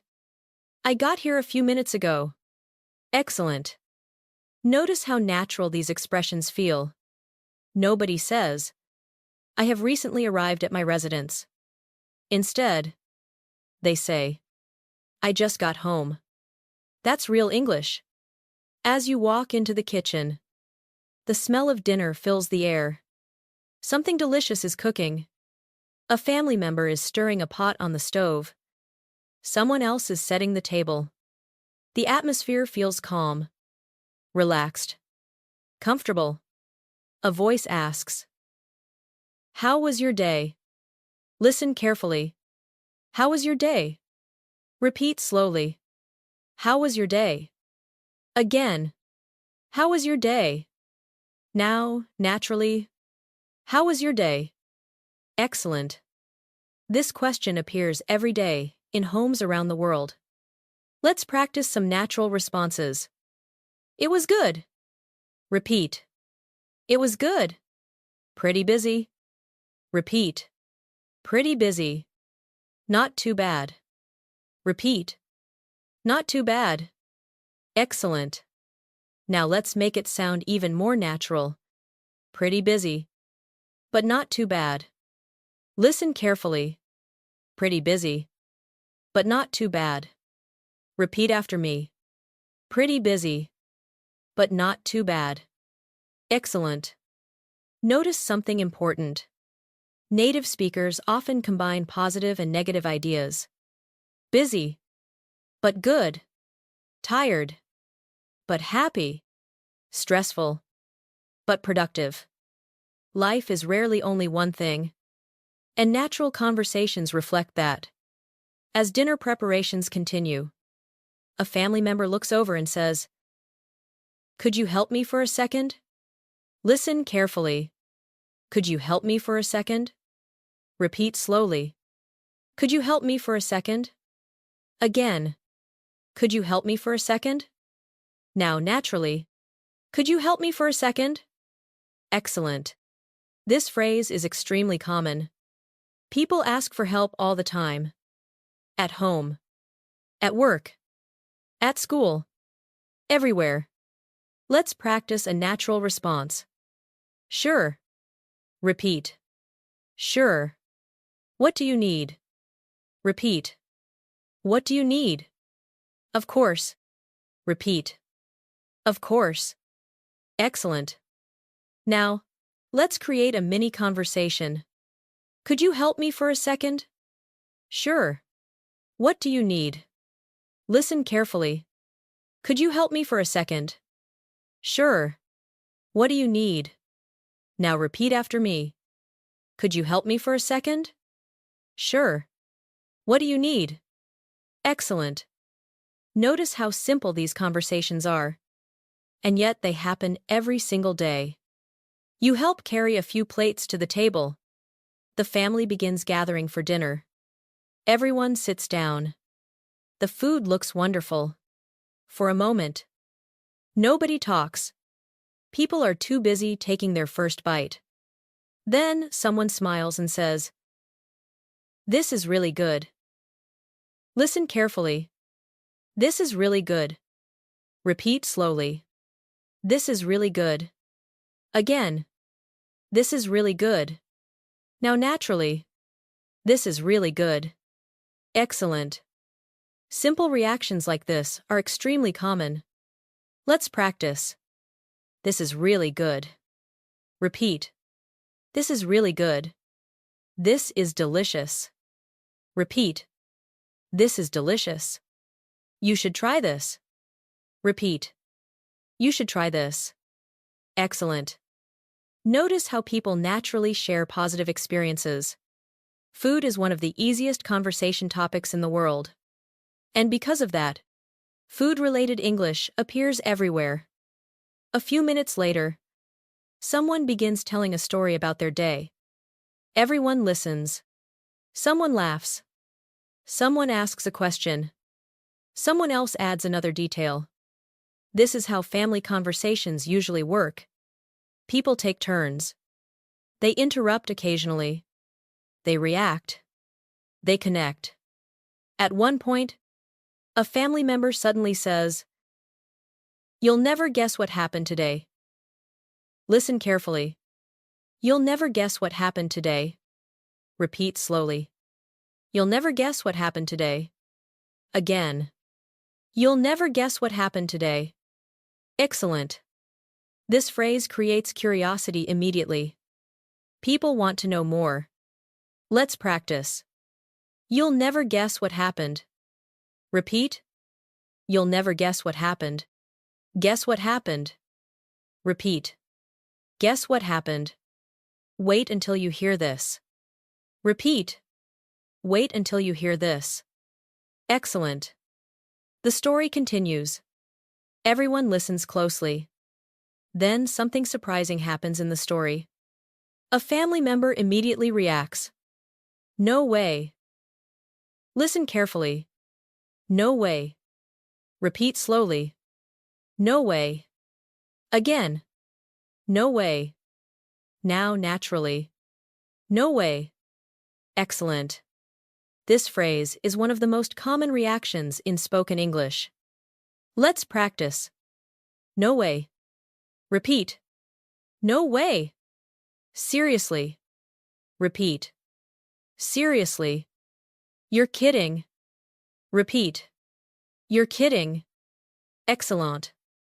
These short emotional reactions make conversations feel alive. Without reactions, conversations feel flat. With reactions, they feel real. As dinner continues, someone reaches across the table and asks, "Can you pass me the bread?" Listen carefully. Can you pass me the bread? Repeat slowly. Can you pass me the bread? Again. Can you pass me the bread? Excellent. This type of request appears constantly during meals. Let's practice. Can you pass me the bread? Repeat. Can you pass me the bread? Can you pass me the salt? Repeat. Can you pass me the salt? Can you hand me that? Repeat. Can you hand me that?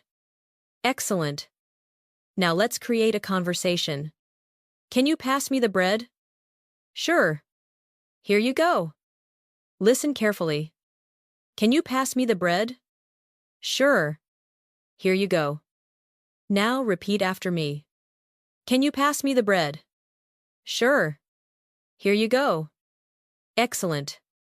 Very natural. Very common. Very useful. After dinner, Everyone moves into the living room. The television is on quietly. Someone sits on the couch. Someone checks their phone. Another person stretches and yawns. The atmosphere feels peaceful, comfortable, relaxed. A family member suddenly says, "I'm exhausted." Listen carefully. "I'm exhausted." Repeat slowly. "I'm exhausted." Again. "I'm exhausted."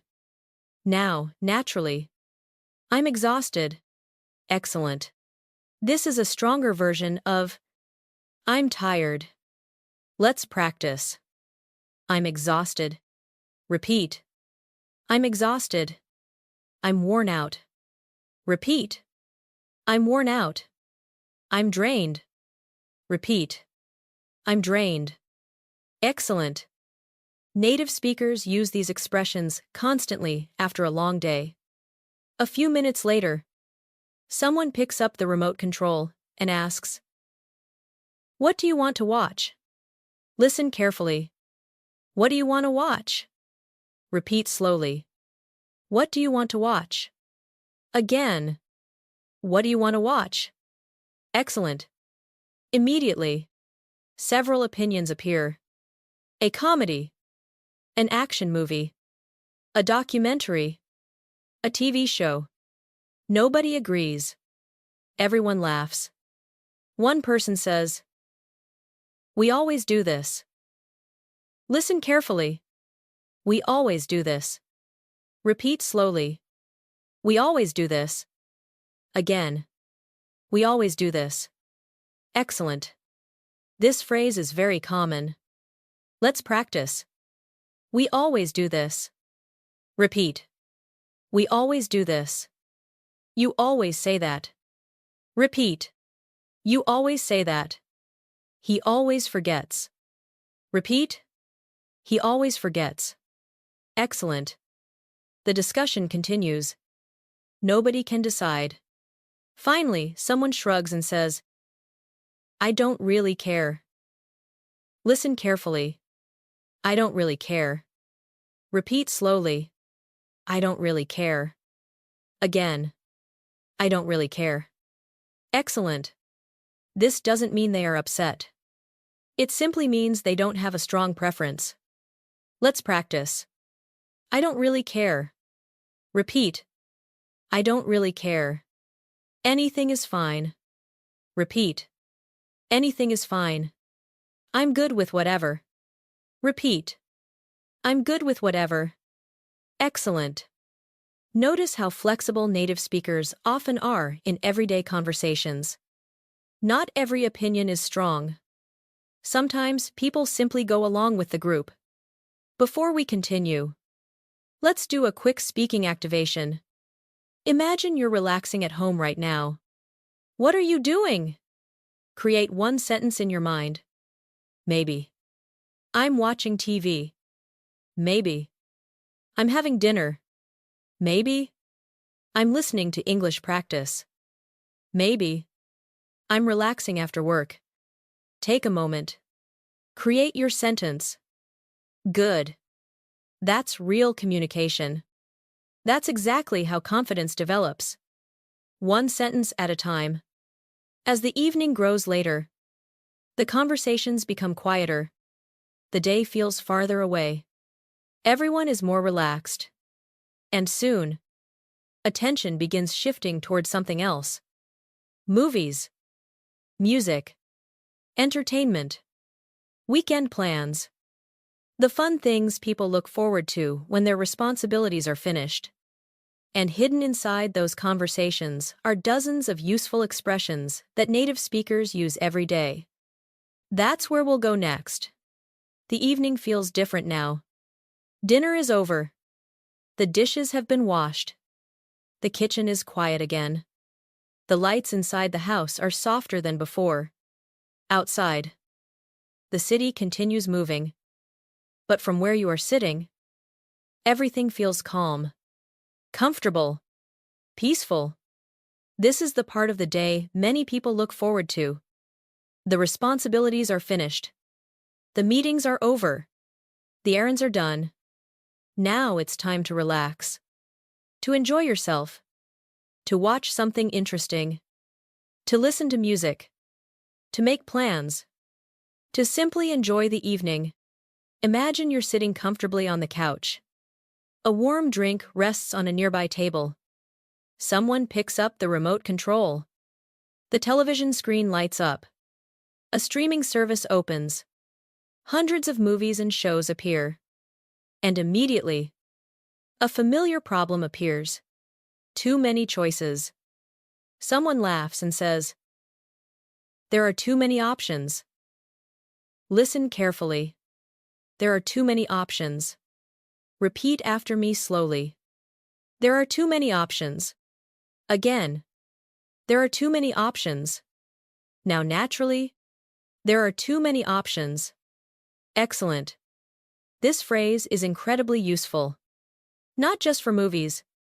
Native speakers use it in many situations. Restaurants. Travel planning. Shopping. Life in general. Let's practice. There are too many options. Repeat. There are too many options. There are too many choices. Repeat. There are too many choices. I can't decide. Repeat. I can't decide. Excellent. Notice how common decision-making language is in everyday English. People make small decisions all day long. And those decisions create conversations. One family member scrolls through several movie titles. Then suddenly points at the screen. This one looks interesting. Listen carefully. This one looks interesting. Repeat slowly. This one looks interesting. Again. This one looks interesting. Now naturally. This one looks interesting. Excellent. Native speakers constantly use the word looks when giving first impressions. Let's practice. It looks good. Repeat. It looks good. That looks fun. Repeat. That looks fun. This looks interesting. Repeat. This looks interesting. Excellent. These simple reactions appear everywhere. Movies. Restaurants. Books. Vacation destinations. New experiences. Now let's make it a little more natural. This one looks interesting. I've heard good things about it. Listen carefully. This one looks interesting. I've heard good things about it. Repeat after me. This one looks interesting. I've heard good things about it. Excellent. That phrase is extremely common. I've heard good things about it. Let's practice. I've heard good things about it. Repeat. I've heard good things about it. I've heard it's really good. Repeat. I've heard it's really good. Everyone's talking about it. Repeat. Everyone's talking about it. Excellent. Notice how people often form opinions before they've even experienced something. Recommendations are a huge part of everyday conversation. A few moments later, another person shakes their head. I'm not really in the mood for that. Listen carefully. I'm not really in the mood for that. Repeat slowly. I'm not really in the mood for that. Again. I'm not really in the mood for that. Now naturally. I'm not really in the mood for that. Excellent. This phrase is extremely useful. Let's practice. I'm not really in the mood for that. Repeat. I'm not really in the mood for that. I'm in the mood for a comedy. Repeat. I'm in the mood for a comedy. I'm in the mood for something funny. Repeat. I'm in the mood for something funny. Excellent. Native speakers often talk about their mood rather than directly rejecting ideas. It sounds softer, more conversational. Instead of saying, no, they say, I'm not really in the mood for that. Very natural. The discussion continues. One person wants a comedy. Another wants an action movie. Someone else wants a documentary. The conversation goes in circles. Finally, one family member laughs and says, "Let's just pick something." Listen carefully. Let's just pick something. Repeat slowly. Let's just pick something. Again. Let's just pick something. Now, naturally. Let's just pick something. Excellent. This phrase appears whenever people spend too much time deciding. Let's practice. Let's just pick something. Repeat. Let's just pick something. Let's go with this one. Repeat. Let's go with this one. Works for me. Repeat. Works for me. Excellent. Works for me is one of the most useful conversational phrases in English. It means, I'm okay with that. That sounds fine. I agree. Let's practice. Works for me. Repeat.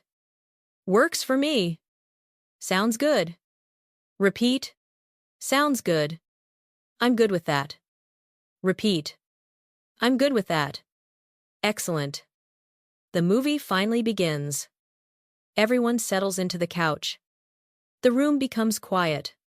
For a while, nobody speaks. People are focused on the story. Then, something funny happens. One character says something unexpected. The room immediately fills with laughter. Someone wipes away a tear from laughing and says, "That was hilarious." Listen carefully. That was hilarious. Repeat slowly. That was hilarious. Again. That was hilarious. Now, naturally. That was hilarious. Excellent. Hilarious means extremely funny. Native speakers use it all the time. Let's practice. That was hilarious. Repeat. That was hilarious. That was really funny. Repeat. That was really funny. That cracked me up. Repeat. That cracked me up. Excellent. Notice this phrase. That cracked me up. Very natural. Very common. It means something made you laugh a lot. Let's create a conversation. Did you see that? Yeah. That was hilarious. Listen carefully. Did you see that? Yeah. That was hilarious. Now, repeat after me. Did you see that? Yeah. That was hilarious. Excellent. A little later, the movie becomes more intense. Something unexpected happens. One person suddenly sits forward and says, "Wait. What just happened?" Listen carefully. What just happened? Repeat slowly. What just happened? Again. What just happened? Now, naturally. What just happened? Excellent. This phrase appears constantly. Movies, television, sports, real life. Let's practice.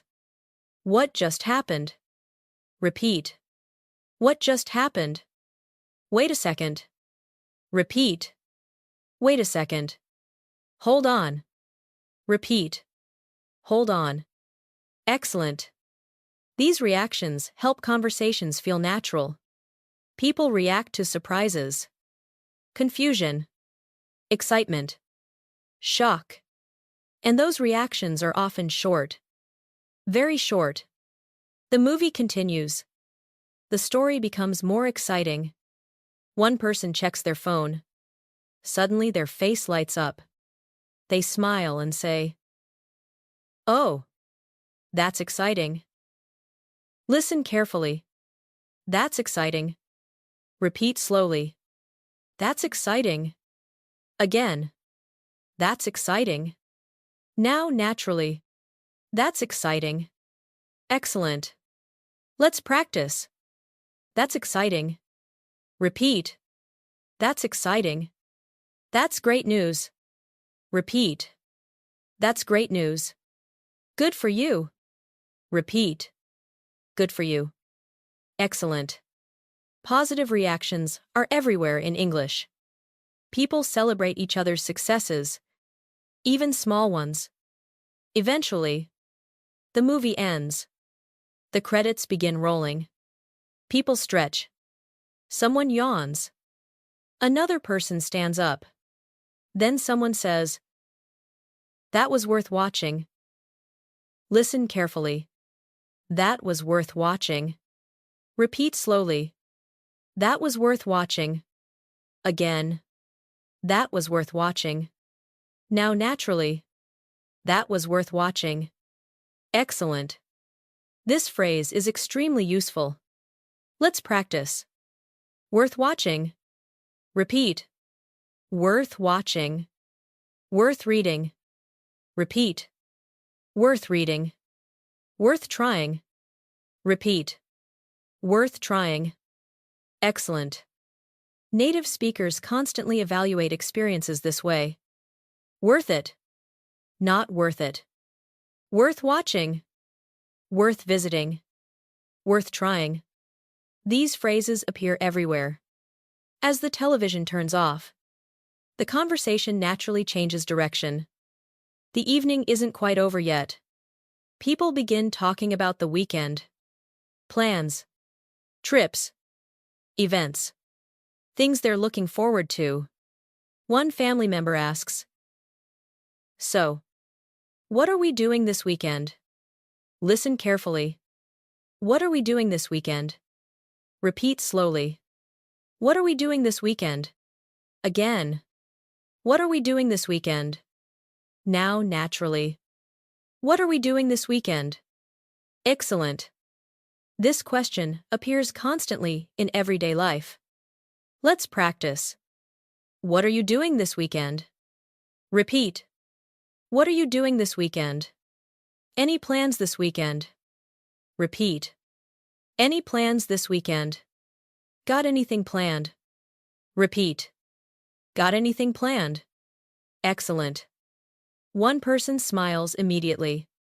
I'm looking forward to Saturday. Listen carefully. I'm looking forward to Saturday. Repeat slowly. I'm looking forward to Saturday. Again. I'm looking forward to Saturday. Excellent. This phrase is one of the most useful future expressions in English. Let's practice. I'm looking forward to it. Repeat. I'm looking forward to it. I'm really looking forward to it. Repeat.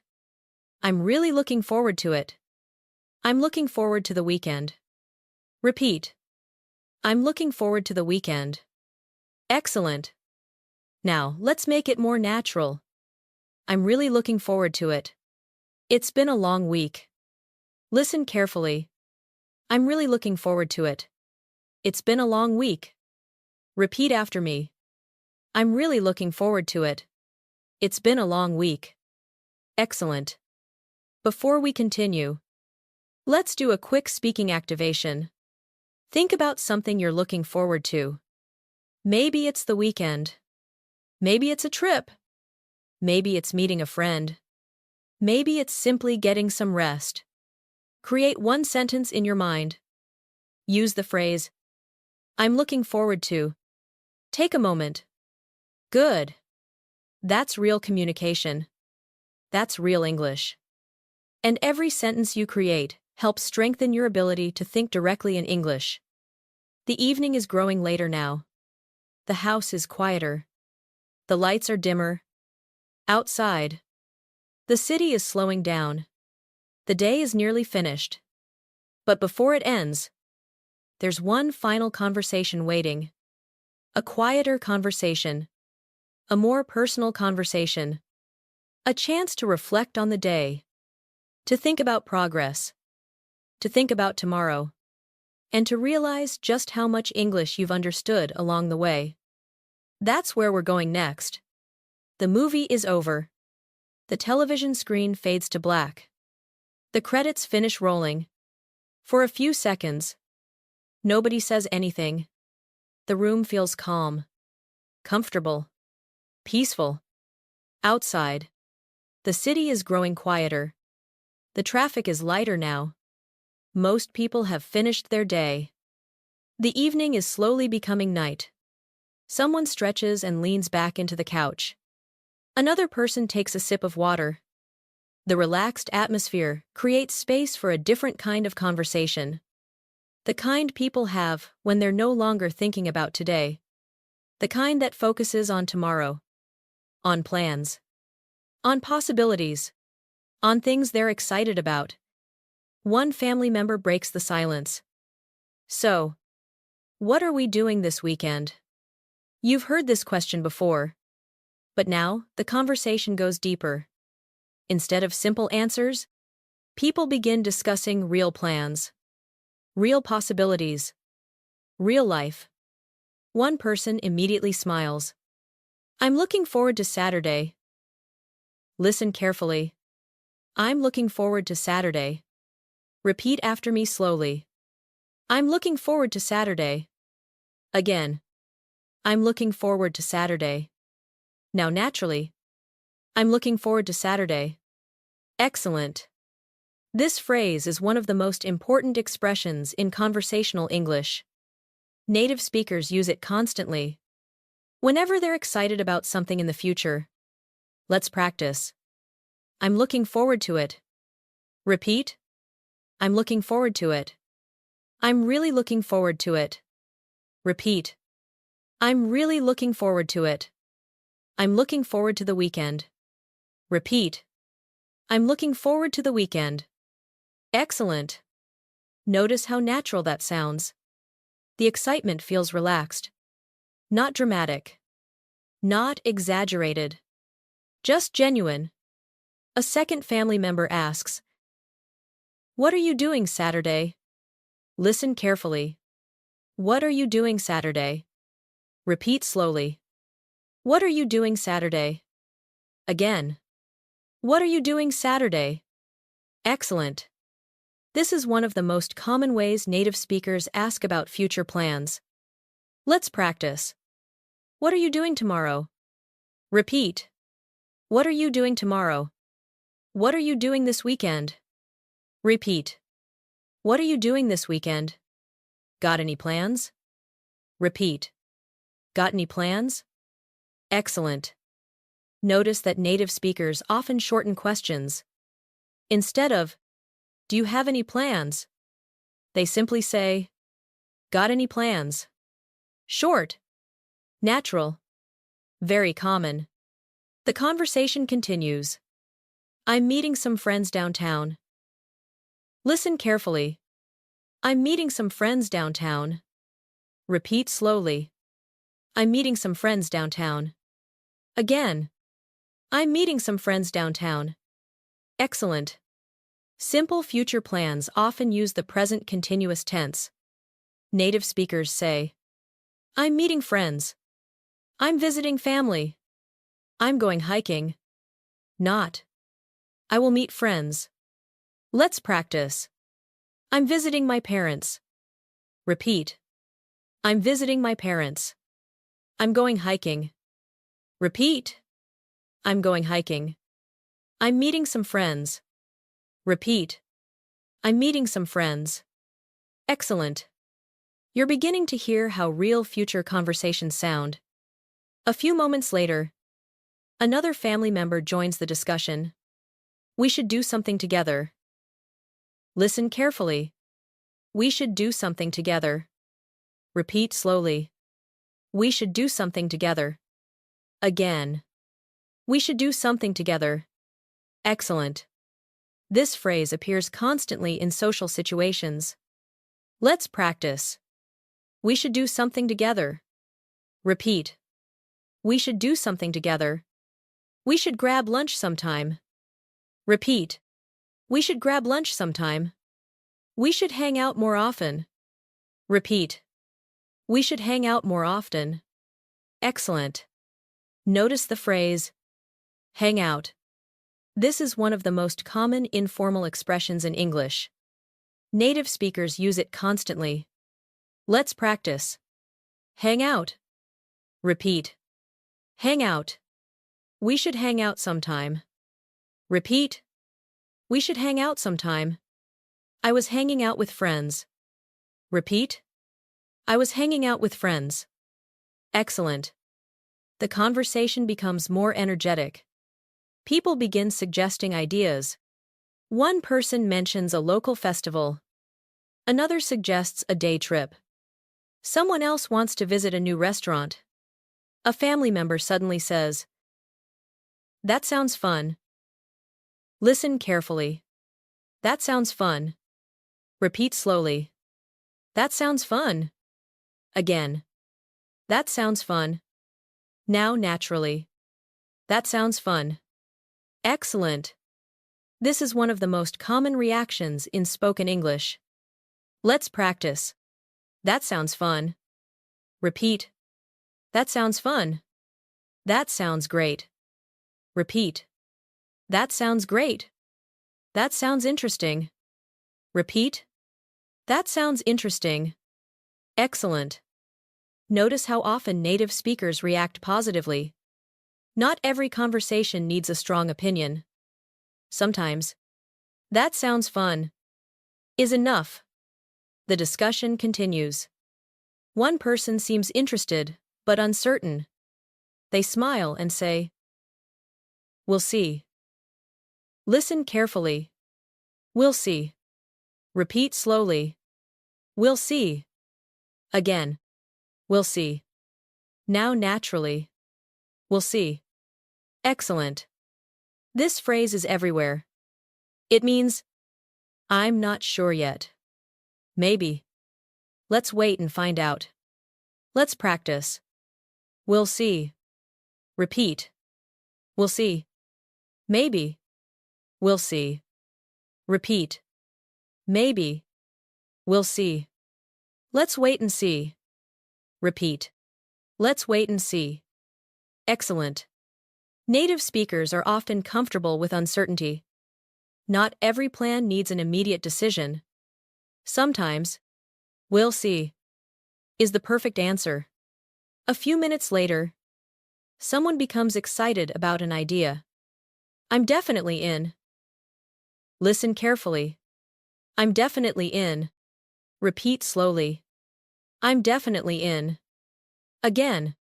"I'm definitely in." Excellent. This phrase means, "Count me in. I want to participate. Let's practice." I'm definitely in. Repeat. I'm definitely in. Count me in. Repeat.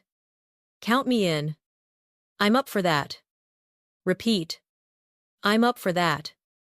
Excellent.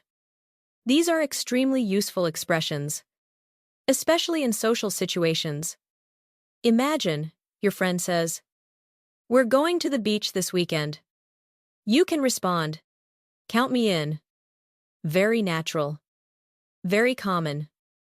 Now, let's create a mini conversation. "We're going hiking Saturday. Count me in." Listen carefully. "We're going hiking Saturday. Count me in." Again. "We're going hiking Saturday. Count me in." Excellent. Notice how naturally that conversation flows. Real English isn't complicated. It's practical. The discussion gradually moves beyond the weekend. Now people begin talking about bigger plans. Future goals. Trips. Dreams. Things they hope to do someday. One person says, "I've always wanted to visit Japan." Listen carefully. "I've always wanted to visit Japan." Repeat slowly. "I've always wanted to visit Japan." Again. "I've always wanted to visit Japan." Excellent. This phrase is very common when discussing dreams or long-term goals. Let's practice. I've always wanted to visit Japan. Repeat. I've always wanted to visit Japan. I've always wanted to learn another language. Repeat. I've always wanted to learn another language. I've always wanted to try that. Repeat. I've always wanted to try that. Excellent. Conversations about the future often reveal something deeper. People's hopes, their interests, their dreams, That's why these conversations feel meaningful. The room grows quieter again. The excitement of planning slowly settles. Everyone seems relaxed, comfortable, content. One family member looks out the window. The streets are nearly empty now. Then they say something simple. You know, it's nice having something to look forward to. Listen carefully. It's nice having something to look forward to. Repeat slowly. It's nice having something to look forward to. Again. It's nice having something to look forward to. Excellent. This sentence contains an important truth. People enjoy anticipation. Having plans. Having goals. Having experiences waiting ahead. And language learning is the same. Every lesson, every conversation, every improvement gives you something to look forward to. Before we continue, let's do a speaking activation. Think about something you're excited about. Something in the future. Maybe tomorrow. Maybe next week. Maybe next month. Create one sentence using I'm looking forward to. Take a moment. Maybe. I'm looking forward to the weekend. Maybe. I'm looking forward to my vacation. Maybe. I'm looking forward to improving my English. Create your sentence now. Good. That's real communication. That's real English. And every time you create your own sentence, you're strengthening your ability to think directly in English. Without translation. Without hesitation. Without fear. As the night grows later, the conversations become quieter. The plans have been discussed. The stories have been shared. The laughter has faded into comfortable silence. And now, another kind of conversation begins. A conversation that happens inside your own mind. A conversation about your day. Your progress. Your thoughts. The quiet voice that helps you reflect on everything you've experienced. And hidden inside that inner conversation is one of the most important skills in language learning. Thinking in English. That's exactly where we're going next. The house is quiet now. The conversations have slowed. The plans for the weekend have been discussed. The laughter has faded into comfortable silence. Outside, the city seems almost asleep. A few cars pass by in the distance. Streetlights cast long shadows across empty sidewalks. The day is finally coming to an end. You sit comfortably. Maybe on the couch. Maybe in a chair near the window. Maybe lying in bed. The room is peaceful. And, for the first time all day, there is no need to rush. No decisions to make. No appointments to attend. No messages to answer. Just a few quiet moments to think. And thinking is something interesting. Because most language learners don't realize how often they think. Not just in conversations. Not just when speaking. But throughout the day, thousands of tiny thoughts appear and disappear. Small observations. Questions. Decisions. Memories. Plans. And something remarkable happens when your English improves. Little by little, some of those thoughts begin appearing in English. Not because you force them. Not because you're studying. Because your brain starts becoming comfortable with the language. Imagine you're sitting quietly and looking out the window. A simple thought appears. Today went by fast. Listen carefully. Today went by fast. Repeat after me slowly. Today went by fast. Again. Today went by fast. Now naturally. Today went by fast. Excellent. This phrase is extremely common. Native speakers often reflect on time this way. Let's practice. Today went by fast. Repeat. Today went by fast. This week went by fast. Repeat. This week went by fast. The year went by fast. Repeat. The year went by fast. Excellent. Notice how natural that sounds. Simple. Direct. Real. The kind of thought people have every day. A moment later, another thought appears. I'm glad I got that done. Listen carefully. I'm glad I got that done. Repeat slowly. I'm glad I got that done. Again. I'm glad I got that done. Now naturally. I'm glad I got that done. Excellent. This phrase expresses satisfaction, a feeling that something important was completed. Let's practice. I'm glad I got that done. Repeat. I'm glad I got that done. I'm glad I finished it. Repeat. I'm glad I finished it. I'm glad I made time for that. Repeat. I'm glad I made time for that. Excellent.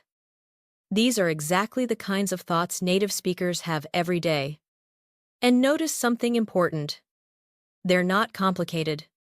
They're simple. Fluency isn't about difficult vocabulary. It's about natural thoughts, natural ideas, natural communication. As the evening continues, your mind drifts back through the day. The coffee shop, the commute, the office, lunch, shopping, friends, family, the movie, the conversations. And suddenly, another thought appears. That reminds me. Listen carefully. That reminds me. Repeat slowly. That reminds me. Again. That reminds me. Now, naturally. That reminds me. Excellent. This phrase is extremely useful. Native speakers use it constantly when one idea triggers another memory. Let's practice. That reminds me. Repeat. That reminds me. That reminds me of something. Repeat. That reminds me of something. That reminds me of last year. Repeat. That reminds me of last year. Excellent. This phrase helps conversations flow naturally. One thought leads to another. One memory creates another memory. And that's how real speaking works. A few moments later, you remember a conversation from earlier. Someone asked you about your weekend plans. You didn't have a definite answer. And now you think. It depends. Listen carefully.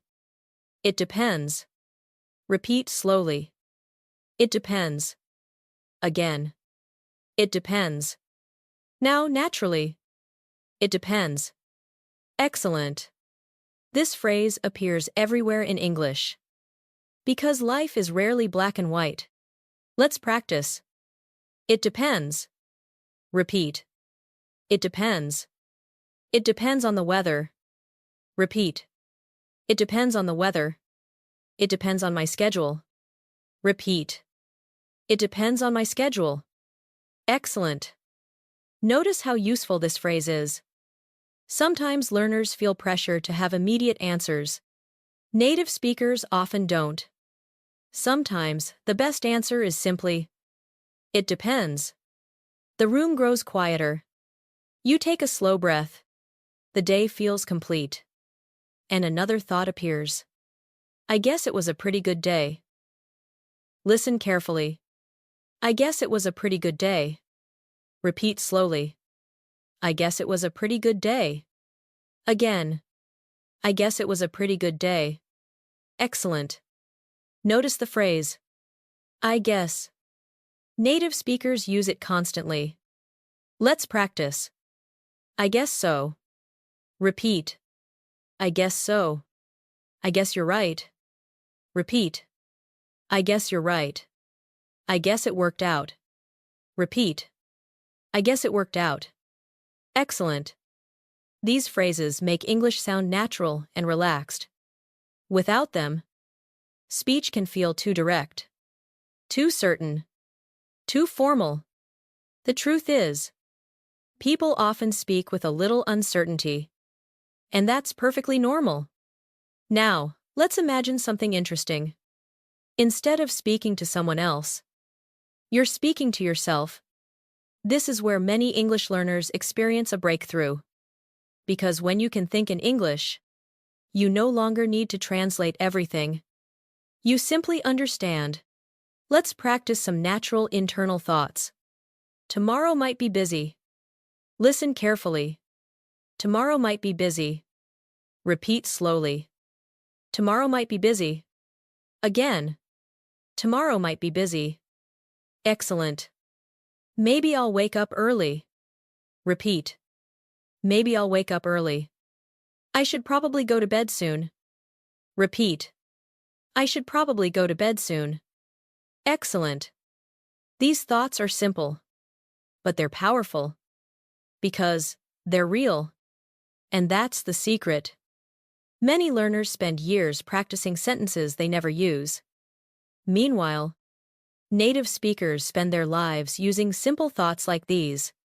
Now imagine you're preparing for tomorrow. You glance at your phone. You check the weather forecast. You look at your calendar. You think about your plans. Then a simple question appears in your mind. What do I need to do tomorrow? Listen carefully. What do I need to do tomorrow? Repeat slowly. What do I need to do tomorrow? Again. What do I need to do tomorrow? Excellent.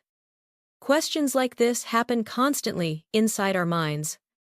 Let's practice a few more. What time do I need to leave? Repeat. What time do I need to leave? Did I remember everything? Repeat. Did I remember everything? What should I do first? Repeat. What should I do first? Excellent. Notice something. You're not learning English anymore. You're using English. There's a difference. Learning happens when you study. Using happens when thoughts begin appearing naturally. And that transition changes everything. Many people think fluency happens suddenly. It doesn't. Fluency usually arrives quietly. One day, you understand a conversation without translating. One day, you react automatically. One day, an English thought appears before a native language thought. Tiny moments. Tiny victories. But they add up. A few moments later, another thought appears. I'm getting better. Listen carefully. I'm getting better. Repeat slowly. I'm getting better. Again. I'm getting better. Now, naturally. I'm getting better. Excellent. This may be one of the most important phrases in today's lesson. Let's practice. I'm getting better. Repeat. I'm getting better. I'm getting more confident. Repeat. I'm getting more confident. I'm improving every day. Repeat. I'm improving every day. Excellent. Notice how different this feels. You're no longer talking about English. You're talking about yourself. Your growth. Your progress. Your future. Before we continue, let's do one final speaking activation together. Think about your English journey. Think about where you were 6 months ago. Think about where you are now. Create one sentence. Any sentence. Maybe. I'm getting better. Maybe. I understand more than before. Maybe. I'm more confident now. Take a moment. Create your own sentence. Good. That sentence belongs to you. You created it. Not memorized it. Not copied it. Created it. And that's exactly what real communication is. The night is becoming quieter now. The day is almost completely finished. The city outside continues slowing down. And as you sit there, reflecting on everything you've experienced today, something important becomes clear. You understood far more English than you may have expected. Conversation after conversation. Situation after situation. Without pressure. Without stress. Just one step at a time. And in the final part of our journey, we'll bring everything together. The lessons, the conversations, the progress, the confidence, and most importantly, the realization that fluency isn't something far away. It's something you're already building, one day at a time. The night is quiet now. Very quiet. The conversations have ended. The plans have been made. The television is off. The lights are dim. Outside, the city has almost completely settled down. A few cars pass occasionally. A distant siren echoes somewhere far away. But mostly, everything is calm. The day is finished. And for the first time since this morning, there is nowhere you need to be. Nothing you need to do. No schedule to follow. No decision to make. Just this moment. A simple moment of reflection. If you think back to where we started today, it feels surprisingly far away.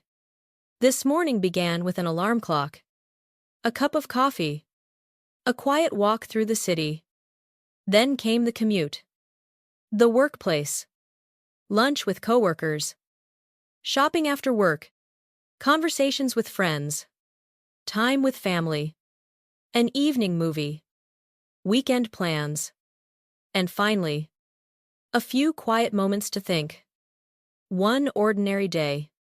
And yet, inside that ordinary day, something important happened. You experienced English the way it actually exists. Not as vocabulary lists. Not as grammar exercises.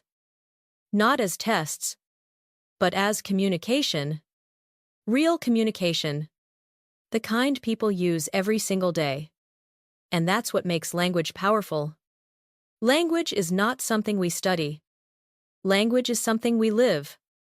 Think about how many phrases you've heard today. How many conversations you've followed. How many situations you've understood. Maybe more than you expected. Maybe much more. A simple thought appears. I understood that. Listen carefully. I understood that. Repeat after me slowly. I understood that. Again. I understood that. Now naturally. I understood that.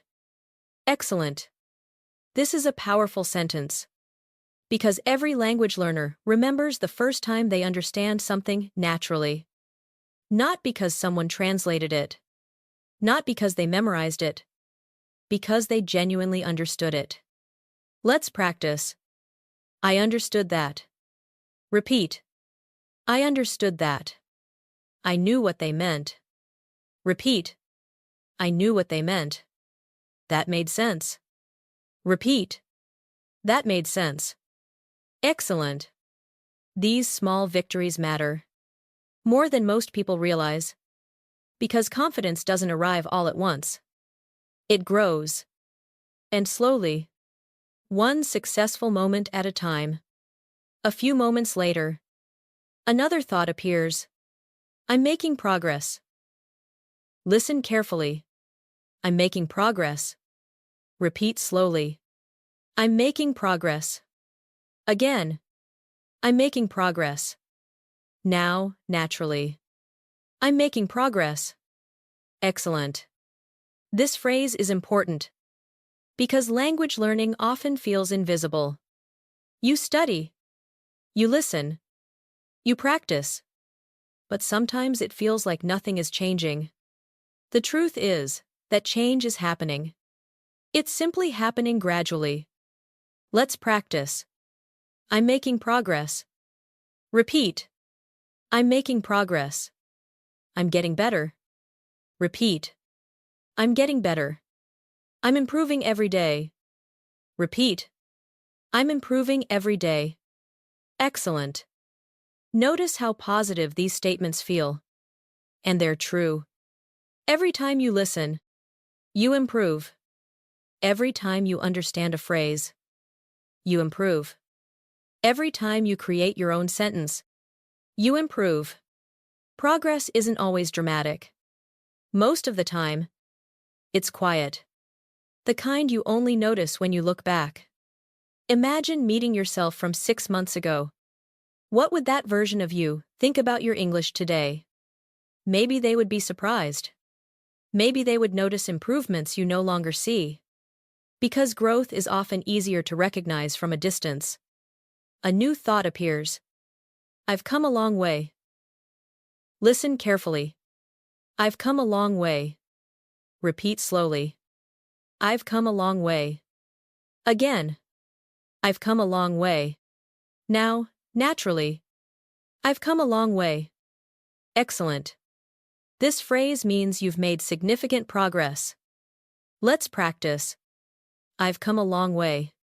Repeat. I've come a long way. I've learned a lot. Repeat. I've learned a lot. I've improved more than I realized. Repeat.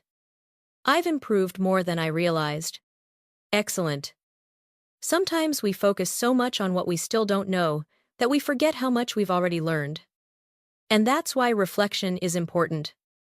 Reflection reminds us of our progress. The room grows even quieter. You take a slow breath. The day feels complete. A feeling of calm settles in. And another simple phrase appears. One step at a time. Listen carefully. One step at a time. Repeat slowly. One step at a time. Again. One step at a time. Now naturally. One step at a time. Excellent. This phrase contains a powerful idea. Because fluency isn't built in one day. It's built one conversation at a time. One lesson at a time.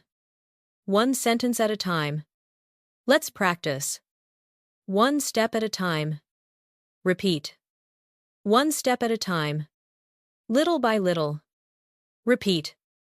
Little by little. Day by day. Repeat. Day by day. Excellent. These phrases remind us that growth takes time. And that's okay. Native speakers didn't learn their language in a week. Or a month. Or even a year. Language develops through repetition, exposure, consistency, and patience. A few moments later, another thought appears. Keep going. Listen carefully. Keep going. Repeat slowly. Keep going. Again. Keep going. Now, naturally. Keep going. Excellent. Simple words. Powerful message. Let's practice. Keep going. Repeat. Keep going. Don't give up. Repeat. Don't give up. Stay consistent. Repeat. Stay consistent. Excellent. These are phrases you'll hear in sports, business, education, and language learning. Because the principle is the same. Success belongs to people who continue, not people who are perfect, not people who never make mistakes. People who continue. The night becomes quieter still. You glance toward the window. The world outside seems almost asleep. Tomorrow will arrive soon enough. Another day. Another opportunity. Another chance to listen. To learn. To grow. And that thought brings one final phrase. You've got this. Listen carefully. You've got this. Repeat slowly. You've got this. Again. You've got this. Now. Naturally. You've got this. Excellent. This phrase means, you can do it. I believe in you. You're capable. Let's practice. You've got this. Repeat. You've got this. You can do it. Repeat. You can do it. I believe in you. Repeat. I believe in you. Excellent. Notice how encouraging these words feel. Because encouragement matters. Language learning is not only about knowledge. It's also about confidence. The confidence to keep listening. The confidence to keep speaking. the confidence to make mistakes and continue anyway. Before we finish, let's do one final speaking activation. Think about your English journey. Think about what you want to achieve. Now create one sentence. Any sentence. Maybe, I'm making progress. Maybe, I'm getting more confident. Maybe, I'm looking forward to improving. Maybe, I can do this. Take a moment. Create your own sentence. Good. That sentence belongs to you. You created it. And every sentence you create makes the next one easier. That's how fluency develops. Not through perfection. Through participation. Through repetition. Through real communication.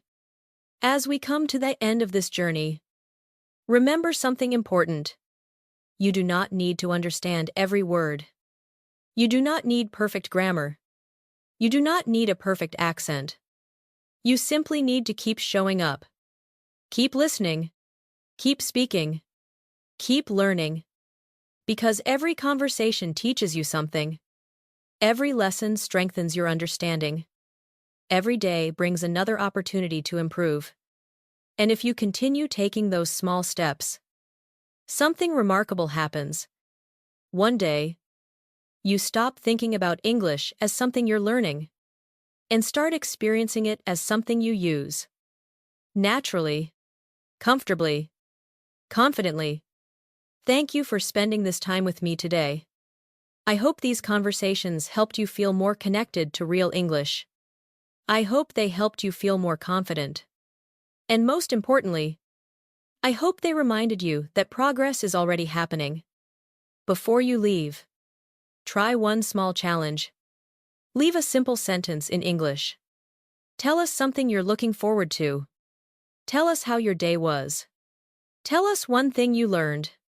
Keep it simple. Keep it natural. Keep practicing. And, if you enjoyed this journey, come back tomorrow and continue building your English, one conversation at a time. Until next time, take care of yourself. Keep listening. Keep speaking. Keep learning.